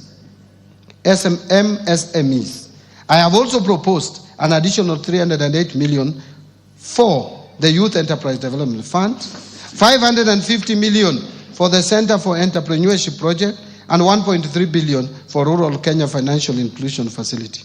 Under housing and settlement, which is the other pillar. Mr. Speaker, the government is committed to facilitating the construction of decent, safe, and affordable houses for Kenyans. Through the affordable housing program, the government is creating jobs for the youth directly in the construction sector and indirectly through the production and supply of building products. To continue supporting this initiative, I have proposed an allocation of 128.3 billion for the housing, urban development, and public works subsector. This includes 13.4 billion under the Kenya Urban Program, 64.5 billion for construction of affordable housing units, 10.5 billion for construction of social housing units, and 16.5 billion for social and fiscal infrastructure. Mr. Speaker, other proposed allocations to the housing, urban development, and public works interventions include 7.2 billion shillings for the Kenya Informal Settlement Improvement Project Phase 2, 3.5 billion for the construction of housing units for the National Police and the Kenya Prison, 500 million for building climate resilience of the Urban Poor Program, 184 million for construction of footbridges, and 454 million targeted to support construction of county headquarters. Mr. Speaker, to ensure the safety of Kenyans through compliance with building codes and standards as well as other industry regulations, I have proposed an allocation of 2.6 billion for the regulation and development of the construction industry. I am aware members are aware, I know members are aware of the challenges we have had where collapsed buildings kill many Kenyans as a result of carelessness of various developers. Let me turn to universal health coverage. Mr. Speaker, access to quality and affordable health care through the universal health coverage program is central to this government. Towards this end, Mr. Speaker, I have proposed an allocation of Kenya shillings 138.1 billion, up from 123 billion in the current year's budget to the health sector to support various activities and programs. This includes 6.2 billion for universal health coverage, coordination and management, 13.1 billion for primary health care, and that is up from 7.1 billion in the current year, and 430 million to provide medical cover for the orphans, elderly, and disabled persons in our society. Mr. Speaker, to lower cases of HIV, AIDS, malaria, and tuberculosis, and enhance vaccines and immunization program in the country, I have proposed 17.3 billion for the Global Fund and Kenya shillings 4.6 billion for vaccines and immunization programs, respectively. Mr. Speaker, to enhance early diagnosis and management of cancer and reduce the burden of treatment of chronic and critical illnesses among Kenyans, I have proposed an allocation of 8 billion to the Emergencies, Chronic and Critical Illnesses Fund to be managed by SHA, and this has moved from 5 billion shillings in the current budget. 1 billion for construction of a cancer center at Kisii Level 5 Hospital, 100 million to strengthen cancer management in Kenyatta National Hospital, and 100 million for expansion of comprehensive cancer treatment at Kenyatta University Teaching, Referral and Research Hospital. Mr. Speaker, to improve health service delivery, I have also proposed a sum of 42.4 billion for our referral hospitals, including Kenyatta National Hospital, Moi Teaching and Referral Hospital, Kenyatta University Teaching Referral and Research Hospital, Mwai Kibaki Teaching and Referral Hospital in Othaya, Jaramogi Oginga Odinga Teaching and Referral Hospital in Kisumu, and Mathari National Teaching and Referral Hospital. Other locations include Kenya shillings 1.3 billion for the construction of Kenyatta National Hospital, Burns and Pediatrics Center. Mr. Speaker, I have also proposed 5.2 billion for Kenya Medical Supplies Agency to recapitalize it, 2.7 billion for the Kenya Medical Research Institute, 500 million for procurement of family planning and reproductive health commodities, and 300 million for procurement of equipment at the National Blood Transfusion Services. Further, to strengthen the capacity of medical personnel, I have also proposed an allocation of 4.3 billion for medical interns, 3.2 billion for community health promoters, 303 million for training of health personnel, and 8.9 billion for the Kenya Medical Training Centers, KMTCs. On digital superhighway and creative economy, which is the other pillar of the better principle, the government continues to invest in digital superhighway to improve ICT infrastructure and expand internet access nationwide. The creative industry is a significant source of employment, particularly for the youth, and has the potential to address high unemployment rates through promotion of music, theater, graphic design, digital animation, fashion and craft, among others.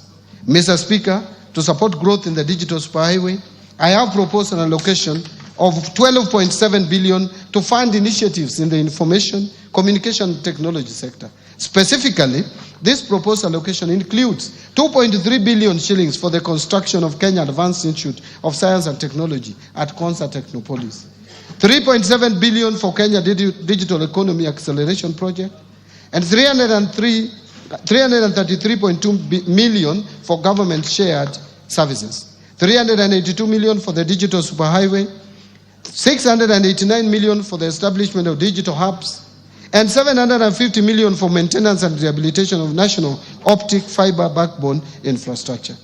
In order to fast-track the development of the Konza Technopolis city, I have proposed an allocation of 3.1 billion for Konza data center and smart city facilities. The government is also committed to enhance transparency, accountability, and efficiency in public procurement. I have in this regard proposed an allocation of 700 million for rolling out the implementation of the electronic government procurement system, what we call EGP or EGP, EG procurement. Other key allocations to critical sectors supporting better include the following: investing in critical infrastructure. Mr. Speaker, the government will continue to invest in transportation networks, including roads, railways, and air travel to reduce travel time and logistic costs, making markets more accessible and facilitating the movement of goods and people. Towards this end, I have proposed an allocation of 217.3 billion for development of roads across the country. This includes 30 billion to support construction of new roads and bridges, 70.8 billion for rehabilitation of roads, because we have so many long, the length of roads is so long that we have to maintain them and rehabilitate. And 115.6 billion for road maintenance. Actually, this 115 billion is more than the 85 million that we have in the current budget by 30 billion for maintenance of our roads. Mr. Speaker, to expand railway transport and its infrastructure, I have proposed an allocation of 38 billion shillings. I have also proposed an allocation of 450 million for the Kenya ferry ramp in Mombasa, 331 million for Nairobi bus rapid transport project, and 298.7 million for promotion of e-mobility projects. To facilitate movement of goods and people in our inland waters, I have also proposed an additional 110.4 million for acquisition of ferries for Lake Victoria. Mr. Speaker, to scale up production of reliable and affordable energy, I have also proposed an allocation of 62.8 billion to cater for key energy interventions. This includes 31.6 billion for the national grid system, 16.3 billion for rural electrification, 11.6 billion for development of geothermal energy, 2.1 billion for alternative energy technologies, and 743 million for development of nuclear energy. Let me now talk about improving education outcomes. Mr. Speaker, the education sector plays a vital role in economic development by enhancing human capital, driving innovation, and improving productivity. To this end, the government continues to invest in education to raise learning outcomes and ensure equal opportunities for all. Mr. Speaker, I have proposed a total allocation of 702.7 billion to the education sector, which is almost 28% of our entire budget. This will include an allocation of 387.2 billion to the Teacher Service Commission. The allocation for TSC will include 7.2 billion for recruitment of intern teachers and 980 for capacity building of teachers on competence-based education curriculum. Further, I have proposed an allocation of 7 billion for free primary education, 28.9 billion for junior secondary school capitation, and 51.9 billion for free day secondary education. In addition, Mr. Speaker, I have also proposed an allocation of 5.9 billion for administering the national examinations, 3 billion for the school feeding program, and 7.2 billion for the recruitment of intern teachers. I think that one I'd already mentioned, that's a repeat, and 4 billion for the technical, vocational, educational training and entrepreneurship project. Mr. Speaker, to enhance infrastructure development and provide a safe learning environment in our schools, I have proposed an allocation of 1.7 billion for primary and secondary schools infrastructure, and 1.4 billion for construction and equipping of technical training institutes and vocational training centers. In addition, I have proposed 13.3 billion for the Kenya Primary Education Equity in Learning Program and 2.3 billion for the Kenya Secondary School Quality Improvement Project. Mr. Speaker, other proposed allocations to the education sector include 993 million for research, science, technology and innovation, 41.5 billion to the Higher Education Loans Board for provision of loans to university and TVET students, and this has increased from 35 billion to 41.5 billion for health. Another 16.9 billion for scholarship for university students, and 7.7 billion capitation and scholarship for TVET students. In supporting manufacturing for job creation, Mr. Speaker, to continue promoting local industries, I have proposed an allocation of 18 billion under various implementing ministries, departments and agencies. Out of this, 4.5 billion will support establishment of county integrated agro-industrial parks in various counties. 2.8 billion for supporting access to finance and enterprise recovery, what we call SAFER project. 602 million for a development of Athi River Textile Hub. 705 million for establishment of flagship export processing zones hubs. 504 million for development of special economic zone textile park in Naivasha. and 798 million for Kenya Jobs and Economic Transformation. Mr. Speaker, in order to revitalize and maximize the benefits from our cash crops, I have proposed 2 billion for Coffee Cherry Revolving Fund and another 2 billion for coffee debt waivers. This is up from the 3 billion that was allocated to this subsector in the last financial year's budget. Another 1.5 billion for sugar sector reforms and 120 million for modernization and revitalization of cotton ginneries and 245 million for horticultural produce compliance enhancement project. Mr. Speaker, to support local production and processing of edible oils, I have proposed an allocation of 300 million for the National Edible Oil Crops Promotion Project. Mr. Speaker, to enhance milk processing, I have proposed an allocation of 400 million for excess milk mop-up and 150 million for modernization of milk processing factories in Runyenjes and Narok. Mr. Speaker, to equip our youth with essential training and internship opportunities in trade and industry, I have proposed an allocation of 330 million for the Kenya Industry and Entrepreneurship Project, another 500 million for the construction of industrial research laboratories, and 109 million for constituency industrial development centers.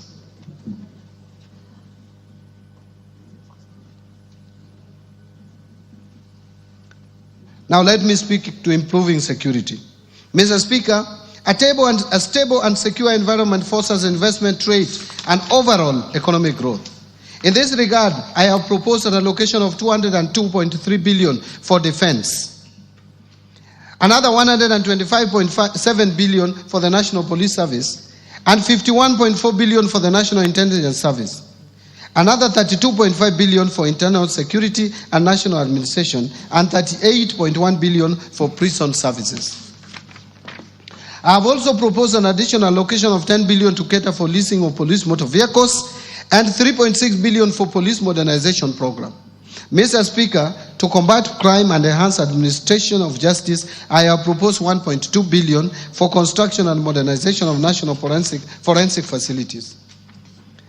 Now, let me turn to protecting the vulnerable groups in our society.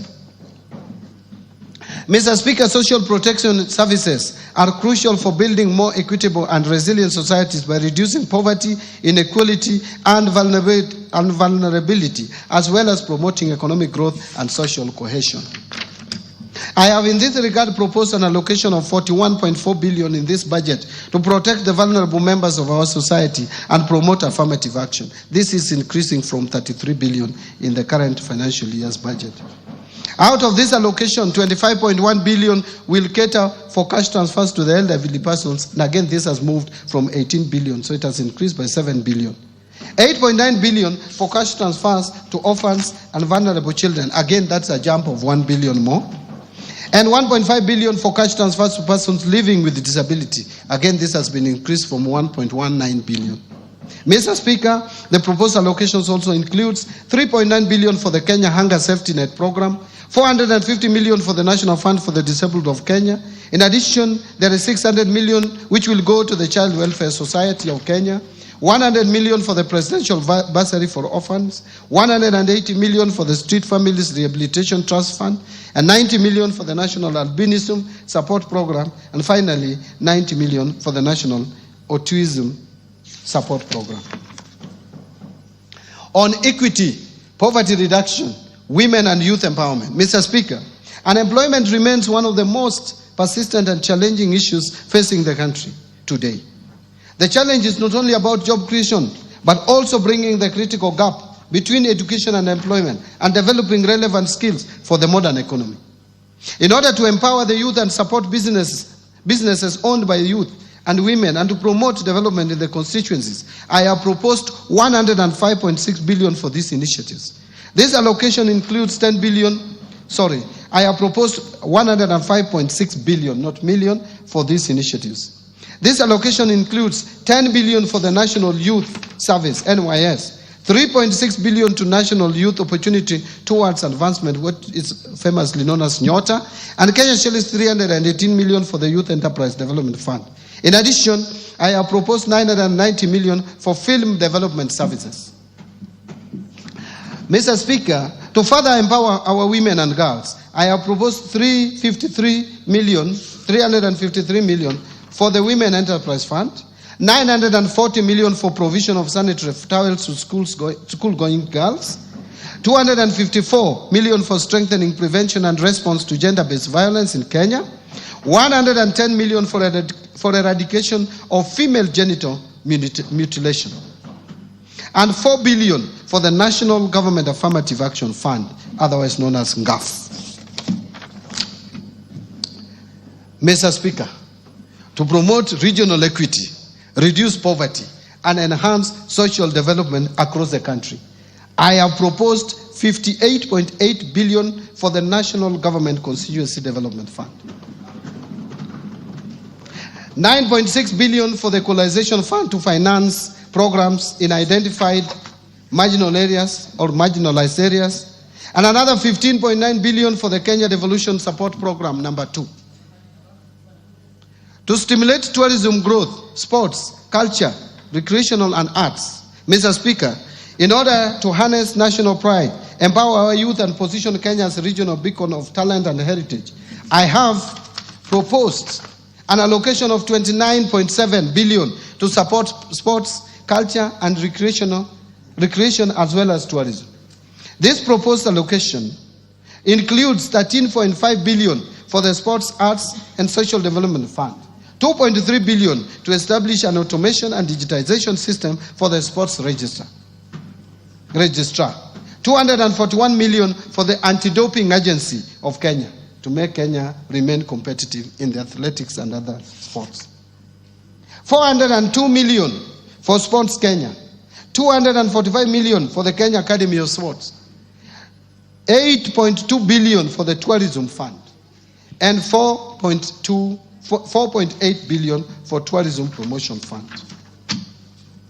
On environmental protection, water and natural resources, Mr. Speaker, to safeguard natural ecosystems, ensure sustainable water use, and tackle the impact of climate change, I have proposed an allocation of 10.7 billion for forest resources conservation and management, 1.6 billion for forest research and development, 3.7 billion for environment management and protection, 11.5 billion for the Kenya Financing Locally Led Climate Action Project, which is known as FLOCA, 1.6 billion for meteorological service, and 13.2 billion for wildlife security, conservation and management.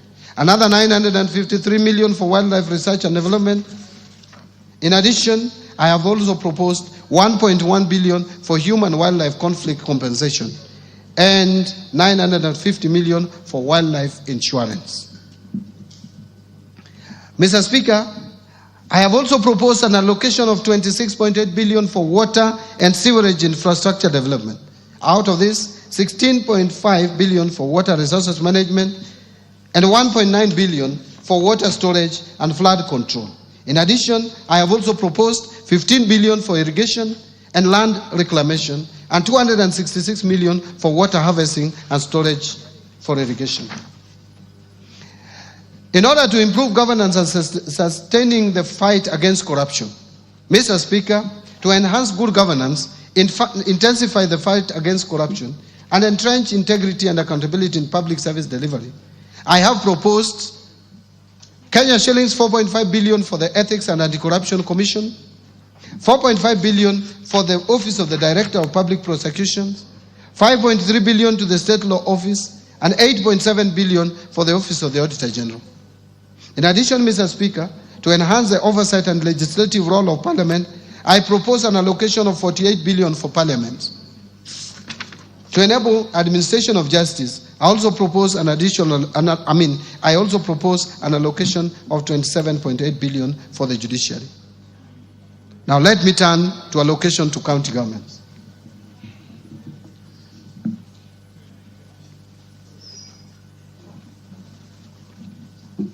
Mr. Speaker, to support devolution, County governments will receive 405.1 billion in the financial year 2025-2026 as an equitable share of revenue raised nationally, an increase of 17.6 billion from Kenya shillings 387.4 billion in financial year 24-25.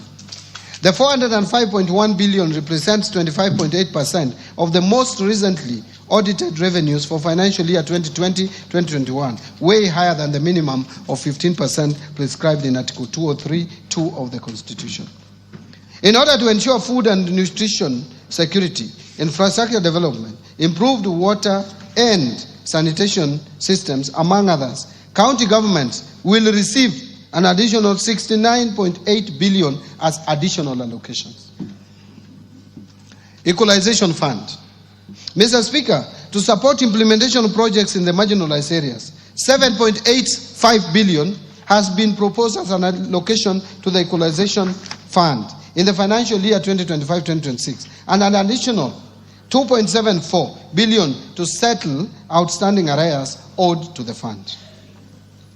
Mr. Speaker, now allow me to speak to measures to enhance county government's own source revenue.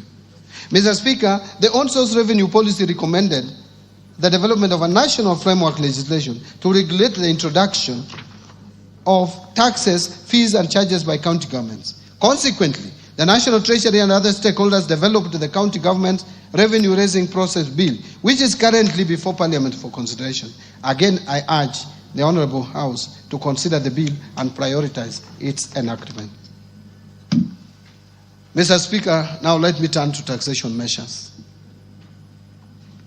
Mr. Speaker, I will now turn to tax policy measures supporting the financial year 2025-2026. These measures include proposals contained in the Finance Bill 2025, as well as the customs duty measures agreed upon by the East African Community Ministers for Finance during the East African Community pre-budget meeting held in May this year, which I personally attended. These measures are set to take effect from 1st July 2025. Mr. Speaker, the freedoms we enjoy in this country have not come easy. In the last couple of years, Kenyans have spoken clearly and loudly on the desired direction in development of policy and governance of taxation. In 2023, the minority side in Parliament, supported by the efforts of the then ODM chairman, protested against the Finance Act of 2023.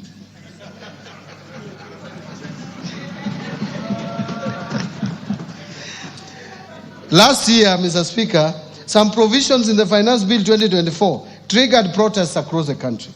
These actions in the 2 years regrettably resulted in the loss of lives and destruction of property and adversely impacted economic lives of many.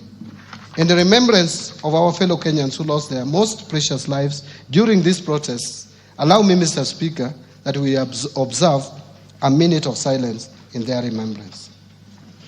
Will you be upstanding?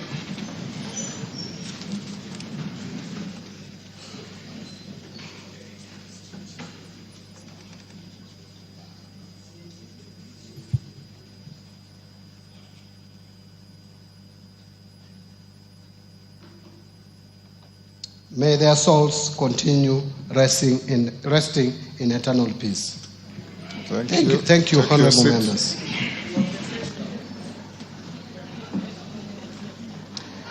Mr. Speaker, no life should be lost and no property should be destroyed again. The message from Kenyans was clear.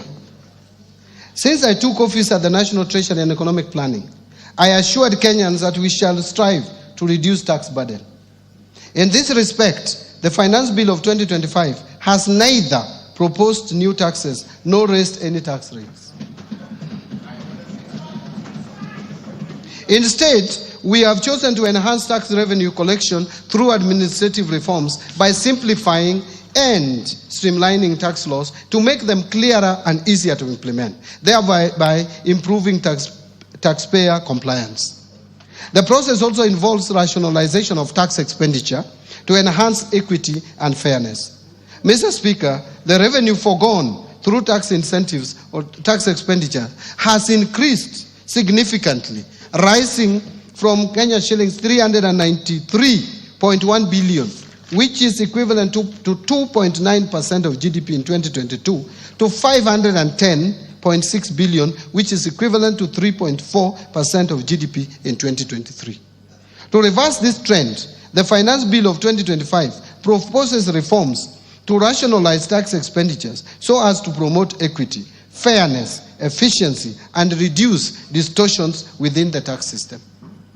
The proposed reforms are in line with the national tax policy and the medium-term revenue strategy which this Honorable House passed. So, Mr. Speaker, from the proposed reforms, we expect to raise Kenya shillings 30 billion more as additional revenue.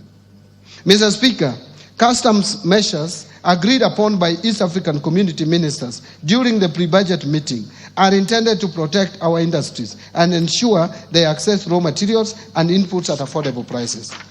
The meeting allowed Kenya to import tea packaging materials at a lower duty rate of 10%. In addition, Kenya was granted an extension of duty remission to import wheat at the rate of 10%. These measures will support our wheat and tea farmers. Mr. Speaker, I will begin with the customs measures and later provide highlights on the proposed amendments of tax laws in the Finance Bill of 2025.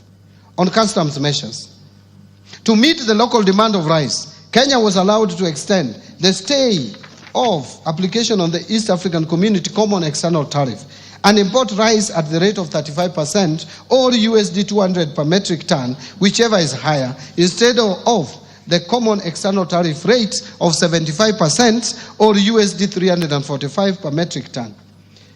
Mindful of wheat farmers in Kenya, East African community ministers agreed on duty remission of wheat at a rate of 10% instead of the common external tariff rate of 35%, provided the millers who intend to import wheat under the duty remission must first purchase locally produced wheat. Mr. Speaker, to promote local assembly of telecommunication equipment, Kenya was granted an extension of duty remission on inputs for assembly of telecommunication devices, including mobile phones, laptops, and tablets. Mr. Speaker, in order to reduce the production cost of animal feeds, Kenya requested for an extension to import inputs for production of animal feeds duty-free under the East African Community Duty Remission Scheme, which was granted. We urge the producers of animal feeds to apply for the remission. Mr. Speaker, the leather sector is one of the priority value chains under BETA. To support local producers of leather and leather products, Kenya was allowed to extend the stay of application on the common external tariff rate and apply import duty rate of 35% on leather products. To promote tanneries to supply local manufacturers with high-quality leather, Kenya was allowed to import chemicals for leather processing under duty remission. Mr. Speaker, to support local assembly of transformers, which is critical to energy distribution, the East African community ministers approved Kenya's request for a tariff split on transformers to provide for a distinction between fully built and unassembled transformers. Currently, it is one line, tariff line, and it is very difficult for us to separate and incentivize either of them. So, Mr. Speaker, to support the local assemblers of cranes, Kenya was granted approval to import inputs for assembly of cranes duty-free under duty remission. Mr. Speaker, last year Kenya was granted a stay of application on the East African East African Community Common External Tariff to apply a higher duty rate ranging from 25 to 35% on certain types of paper used in manufacturing packaging materials. This action adversely affected exporters, particularly in tea sector. To address this, Kenya opted not to request for an extension of the stay of this common external tariff. And this decision will not affect local manufacturers of packaging materials as they will continue importing raw materials under duty remission. So, Mr. Speaker, now let me speak to the Finance Bill of 2025. Let me now highlight some of the proposals contained in the proposed Finance Bill 2025. Under Income Tax Act. Mr. Speaker, to enable faster recovery of investment by businesses on loose items such as utensils, linen, and industrial tools. The bill proposes to amend the Income Tax Act to allow for a full cost deduction of these items in the first year of purchase, as opposed to the current 3 years. This will improve cash flows of the relevant businesses. Mr. Speaker, we have noted increased tax disputes arising from audits carried on cross-border transactions. These disputes could have been avoided if the multinational companies had advanced pricing agreements with the commissioner at KRA. To address this gap, the bill is proposes to amend the Income Tax Act to empower the commissioner to enter into advanced pricing agreements with multinational companies. Mr. Speaker, the Tax Laws Amendment Act of 2024, passed in December last year, introduced the minimum top-up tax in line with the global best practices. But the Act inadvertently omitted the due date for payment of the tax, thus creating enforcement challenges. To address this, I have proposed an amendment to the Income Tax Act to clarify that the due date will be the end of the 4th month following the close of a company's accounting period. Mr. Speaker, again, the Tax Laws Amendment Act of 2024, passed in December last year, exempted gratuity payments from income tax, actually pension and gratuity. However, the provision is not clear whether all gratuity, including from private pension schemes, is exempted from tax. In this respect, the bill is proposing to amend the Income Tax Act to clarify that all gratuity payments, whether from public or private sources, are exempt from tax. Mr. Speaker, to encourage wider participation in virtual asset transactions, especially among the youth, the bill proposes to reduce the digital asset tax rate from 3% to 1.5%. And Mr. Speaker, to ensure consistency and effective administration of the law, the bill proposes to amend the 3rd schedule to the Income Tax Act to clarify that fringe benefit tax is payable by the employer at the corporate tax rate, and that withholding tax on qualifying dividends and qualifying interest are final tax. That is not clear in the current arrangement. And Mr. Speaker, under the current Income Tax Act, individuals with mortgages, and honorable members would be interested in listening to this. Mr. Speaker, under the current Income Tax Act, individuals with mortgages for purchasing or improving residential houses can claim tax relief on interest payment on the mortgage. However, those who take up a mortgage to construct their own residential houses are excluded from this relief. That is the law as it is today. To ensure fairness, the bill proposes to extend this benefit to interest on mortgages taken for construction of residential houses.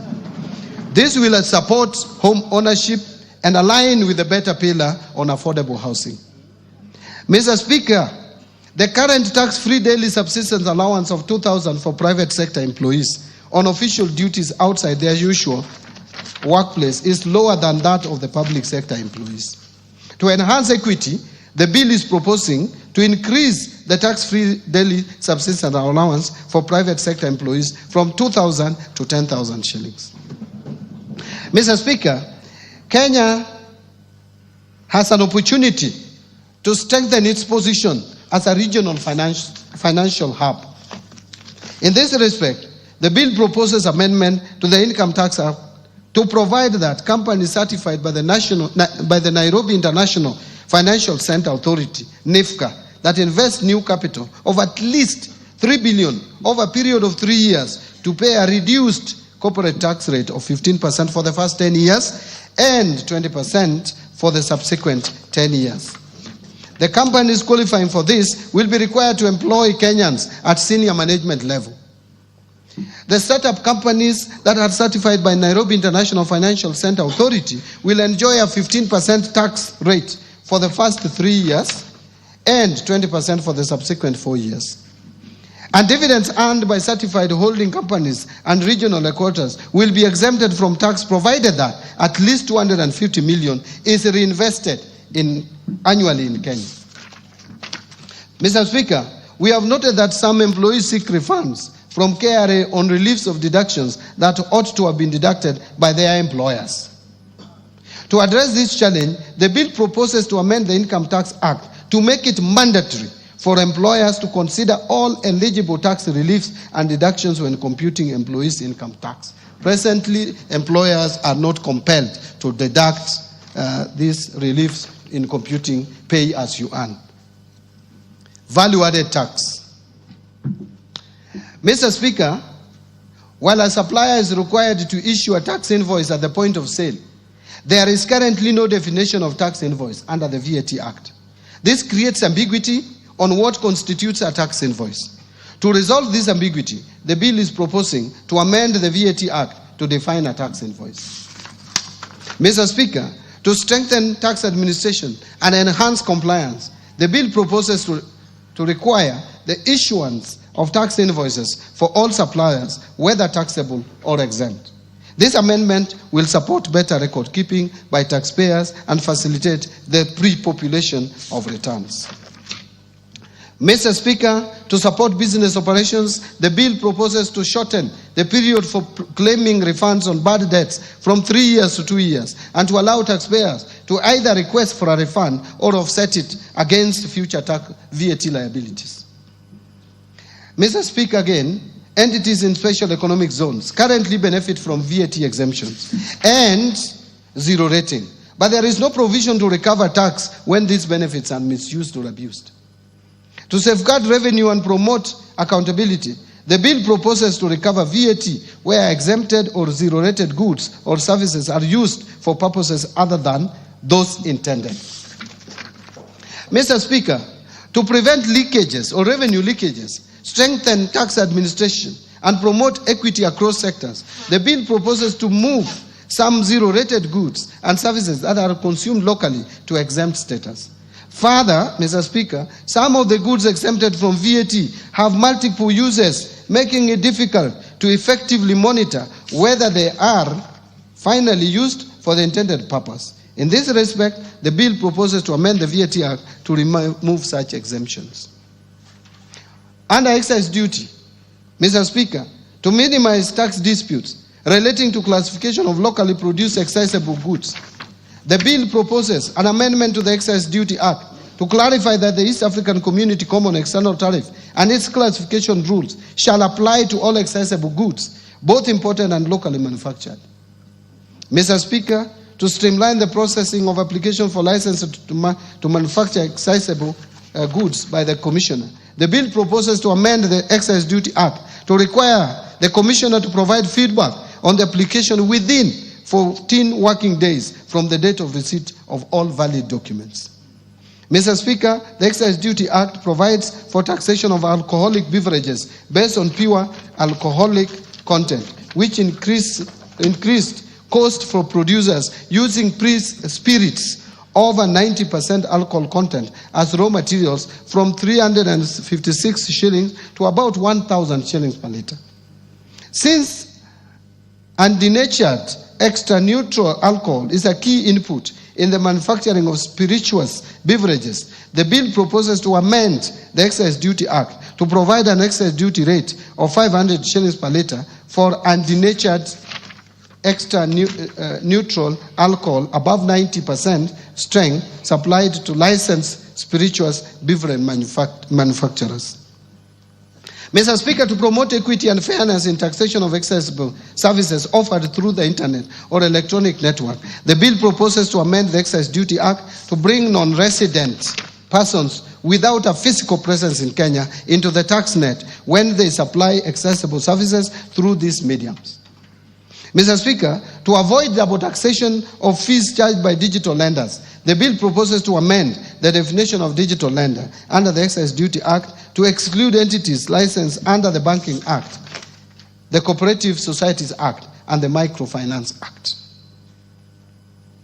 Honorable members, to enhance clarity and consistency in the administration of excise duty legislation, the bill is proposing to amend the Excise Duty Act to clarify that imported plastic products, including plates, self-adhesive plastics, and printed polymers, will be subjected to excise duty at 25% of the excise value, or 200 per kilogram, whichever is higher.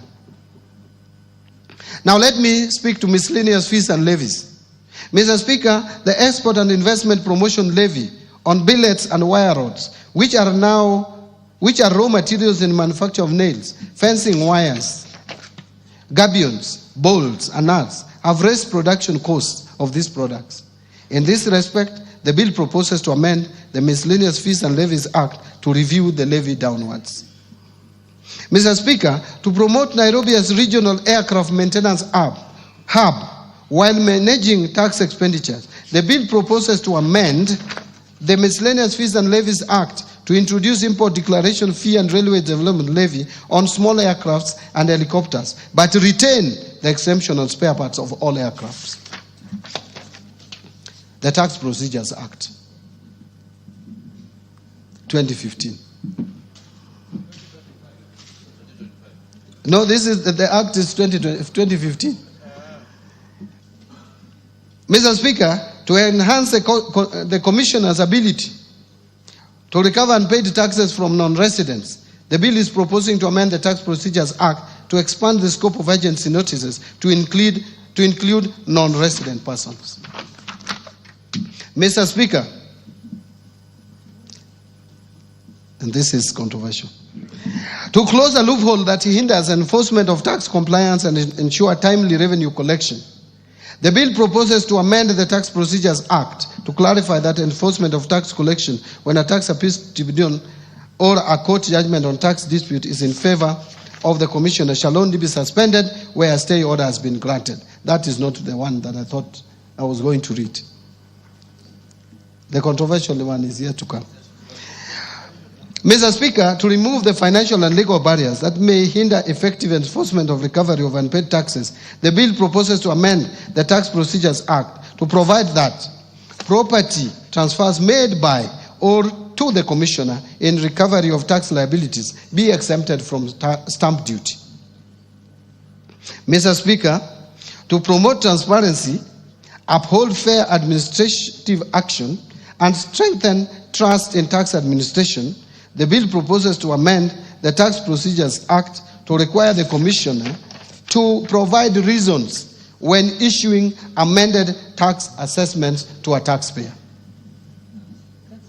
so that we avoid misuse of Kenya Revenue Authority for political reasons, where they just sit and tell you that 3 years ago you did not pay such and such, and yet you had already been cleared for tax purposes. Reasons must be provided. Mr. Speaker, to address taxpayers' concerns regarding penalties and interest arising from system-related delays or administrative errors beyond taxpayers' control, the bill proposes to amend the Tax Procedures Act to allow the Cabinet Secretary to grant waivers on penalties and interest arising from such circumstances upon recommendation by the Commissioner. Presently, if there is any error made by the Kenya Revenue Authority on your tax assessment, there is no law to reverse it. So in conclusion, Mr. Speaker and fellow Kenyans, we experienced a wide range of challenges as a nation in the past 2 years. In navigating these trying times, we have demonstrated exceptional resilience and remained steadfast in our development and democratic journey. Kenyans have demonstrated commendable patience and resilience as the government continues to fulfill its commitments to improve livelihoods through the implementation of better.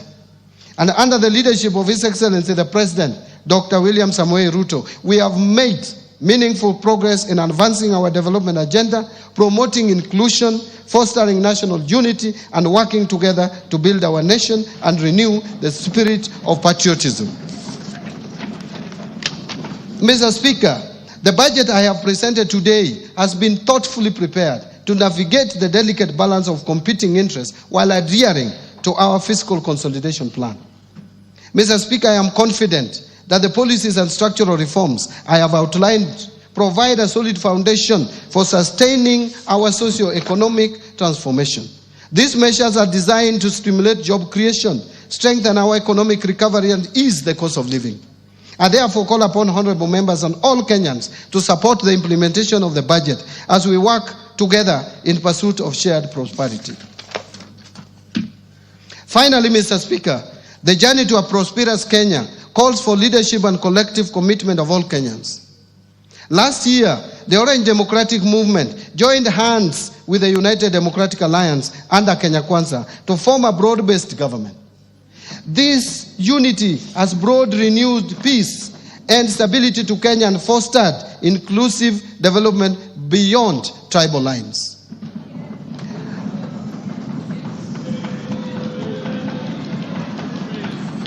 I wish. Thank you. Thank you. Thank you. Thank you. Thank you. Thank you very much. I wish to acknowledge with gratitude the unwavering leadership and vision of His Excellency the President Dr. William Samoei Ruto and His Excellency the Deputy President Professor Kithure Kindiki. I also wish to recognize the invaluable efforts of the Prime Cabinet Secretary, the Attorney General, my fellow Cabinet Secretaries, Principal Secretaries, Accounting Officers, and all personnel across government ministries, departments, and agencies who have diligently contributed to the development of the financial year 2025-2026. Mr. Speaker, I want to sincerely thank Baba, Right Honorable Raila.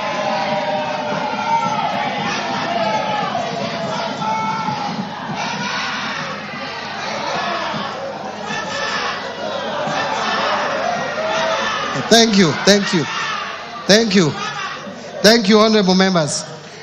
Mr. Speaker, I sincerely thank Baba, Right Honorable Prime Minister Raila Amolo Odinga, and the entire Orange Democratic Movement fraternity for their invaluable mentorship as well as trusting me with party leadership positions in my political journey.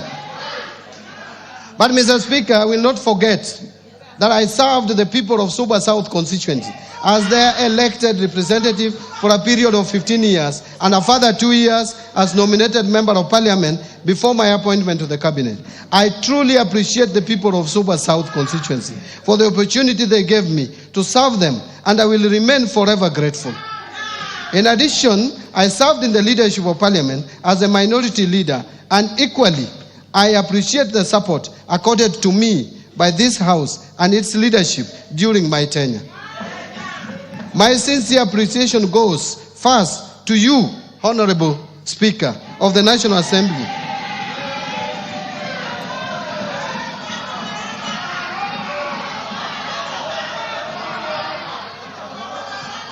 and your counterparts in the Senate, the majority and minority leaders, and the entire House leadership, including respective clerks, supporting the approval process of the financial year 2025-2026 budget. Second, to honorable chairs and members of both the Budget and Appropriations Committee and the Finance and National Planning Committee and all the other departmental committees of this House, as well as the staff of Parliamentary Budgets Office for their constructive inputs and leadership during the approval process of this budget. Third, my colleagues at the National Treasury and Economic Planning, led by Dr. Chris Kipto, the Principal Secretary for the National Treasury, Dr. Boniface Barasa Makoha, the Principal Secretary for the State Department for Economic Planning, and Mr. Cyril Wagunda Odede, the Principal Secretary for Public Investments and Assets Management, for their commitment, dedication, and support in the preparation of this budget. Fourth, special appreciation goes to Mr. James Muhati, the former Principal Secretary for the State Department for Economic Planning, for his unwavering commitment and invaluable support during the first half of the financial year. His dedication and strategic leadership greatly advanced the ministry's mandate and played a pivotal role in shaping key national economic planning initiatives. Fifth, my appreciation goes to the Governor of the Central Bank of Kenya, the Commissioner General of the Kenya Revenue Authority, as well as the management and staff of both institutions, the financial sector regulators, and other MDAs for their valuable contributions to the budget process. Sixth, my gratitude goes to our multilateral and bilateral development partners for their continued technical and financial support. Seven, I also thank the private sector for their participation and contribution in the budget process. And eighth, I wish to appreciate the media and non-state actors for their active engagement and participation in the financial year 2025-2026 budget. Mr. Speaker, I forever remain indebted to my beloved wife, Madam Rhoda Mbadi, and my children, who is here in the Speaker's gallery, and my children for their support and inspiration as I execute my duties at the National Treasury and Economic Planning. Their prayers and guidance gave me the zeal to proceed even during my lowest moments. I remain deeply grateful also to my siblings for raising me, paying my school fees, and supporting me throughout my journey. Mr. Speaker, I am sure that my late parents, Jadwal Staslaut Ngongomoth and his babe, Slermina Yambu Ngongo, with my mother, are smiling down from above as they see their youngest son perform this great service for the great people of Kenya today. God is truly faithful. Lastly, Mr. Speaker, my utmost gratitude goes to all Kenyans for their contributions during the budget process. Thank you, and may God bless Kenya.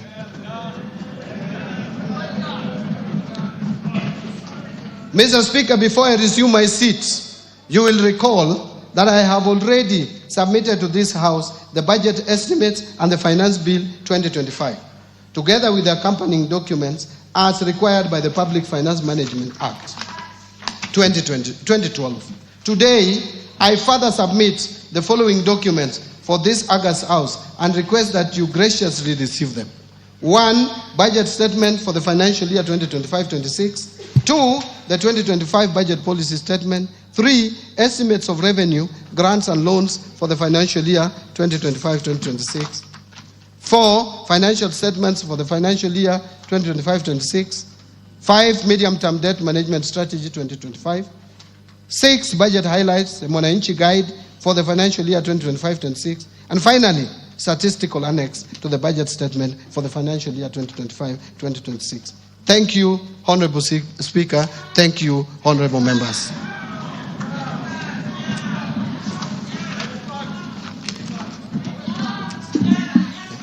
Thank you, Minister. You may now take your seat.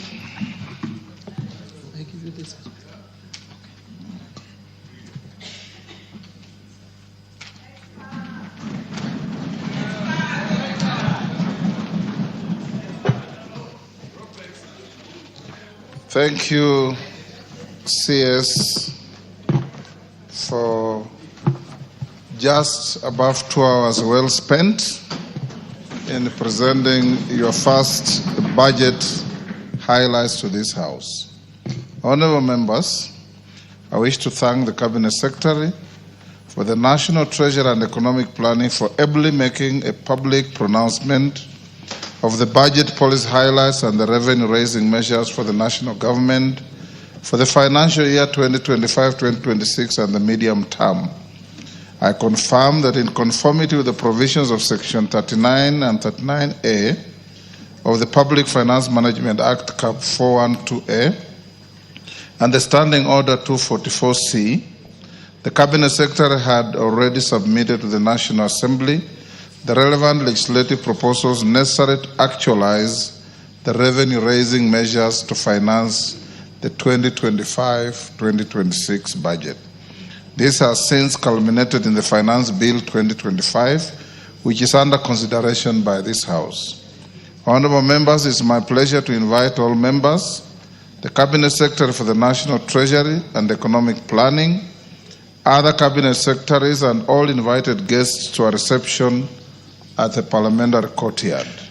Honorable members, the time now being 5:23 p.m., this House stands adjourned until Tuesday, 17th June 2025 at 2:30 p.m. I thank you.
That marks the climax of the budget highlights for the year 2025-2026 financial year, delivered by the Cabinet Secretary for the National Treasury, Honorable John Badi, highlighting a number of issues and a number of sectors that the government is keen on. To just take you through some of the areas that the CS for the National Treasury has highlighted is the aspect of Kenya being told it works on an realistic budget, and the CS says for the first time the country will be moving forward with a zero budget, where before the budget was allocated to various state departments, we had various state agencies as well as ministries appearing before Parliament to justify why those items should be factored in the budget to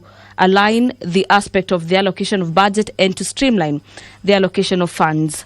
There has been monies allocated to the universal health care coverage and the affordable housing. And in a nutshell, the CS for the National Treasury says the government is committed to delivering a stable interest rate country where the interest rates are not staggering over and above, to improve the economies of the business sector.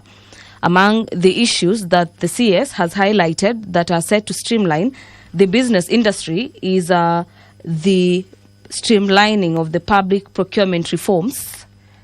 And rolling out of these public procurement reforms is by ensuring that the e-procurement system is up and running by July of this year. The public sector wage bill is also set to be reduced, with the priority being on development.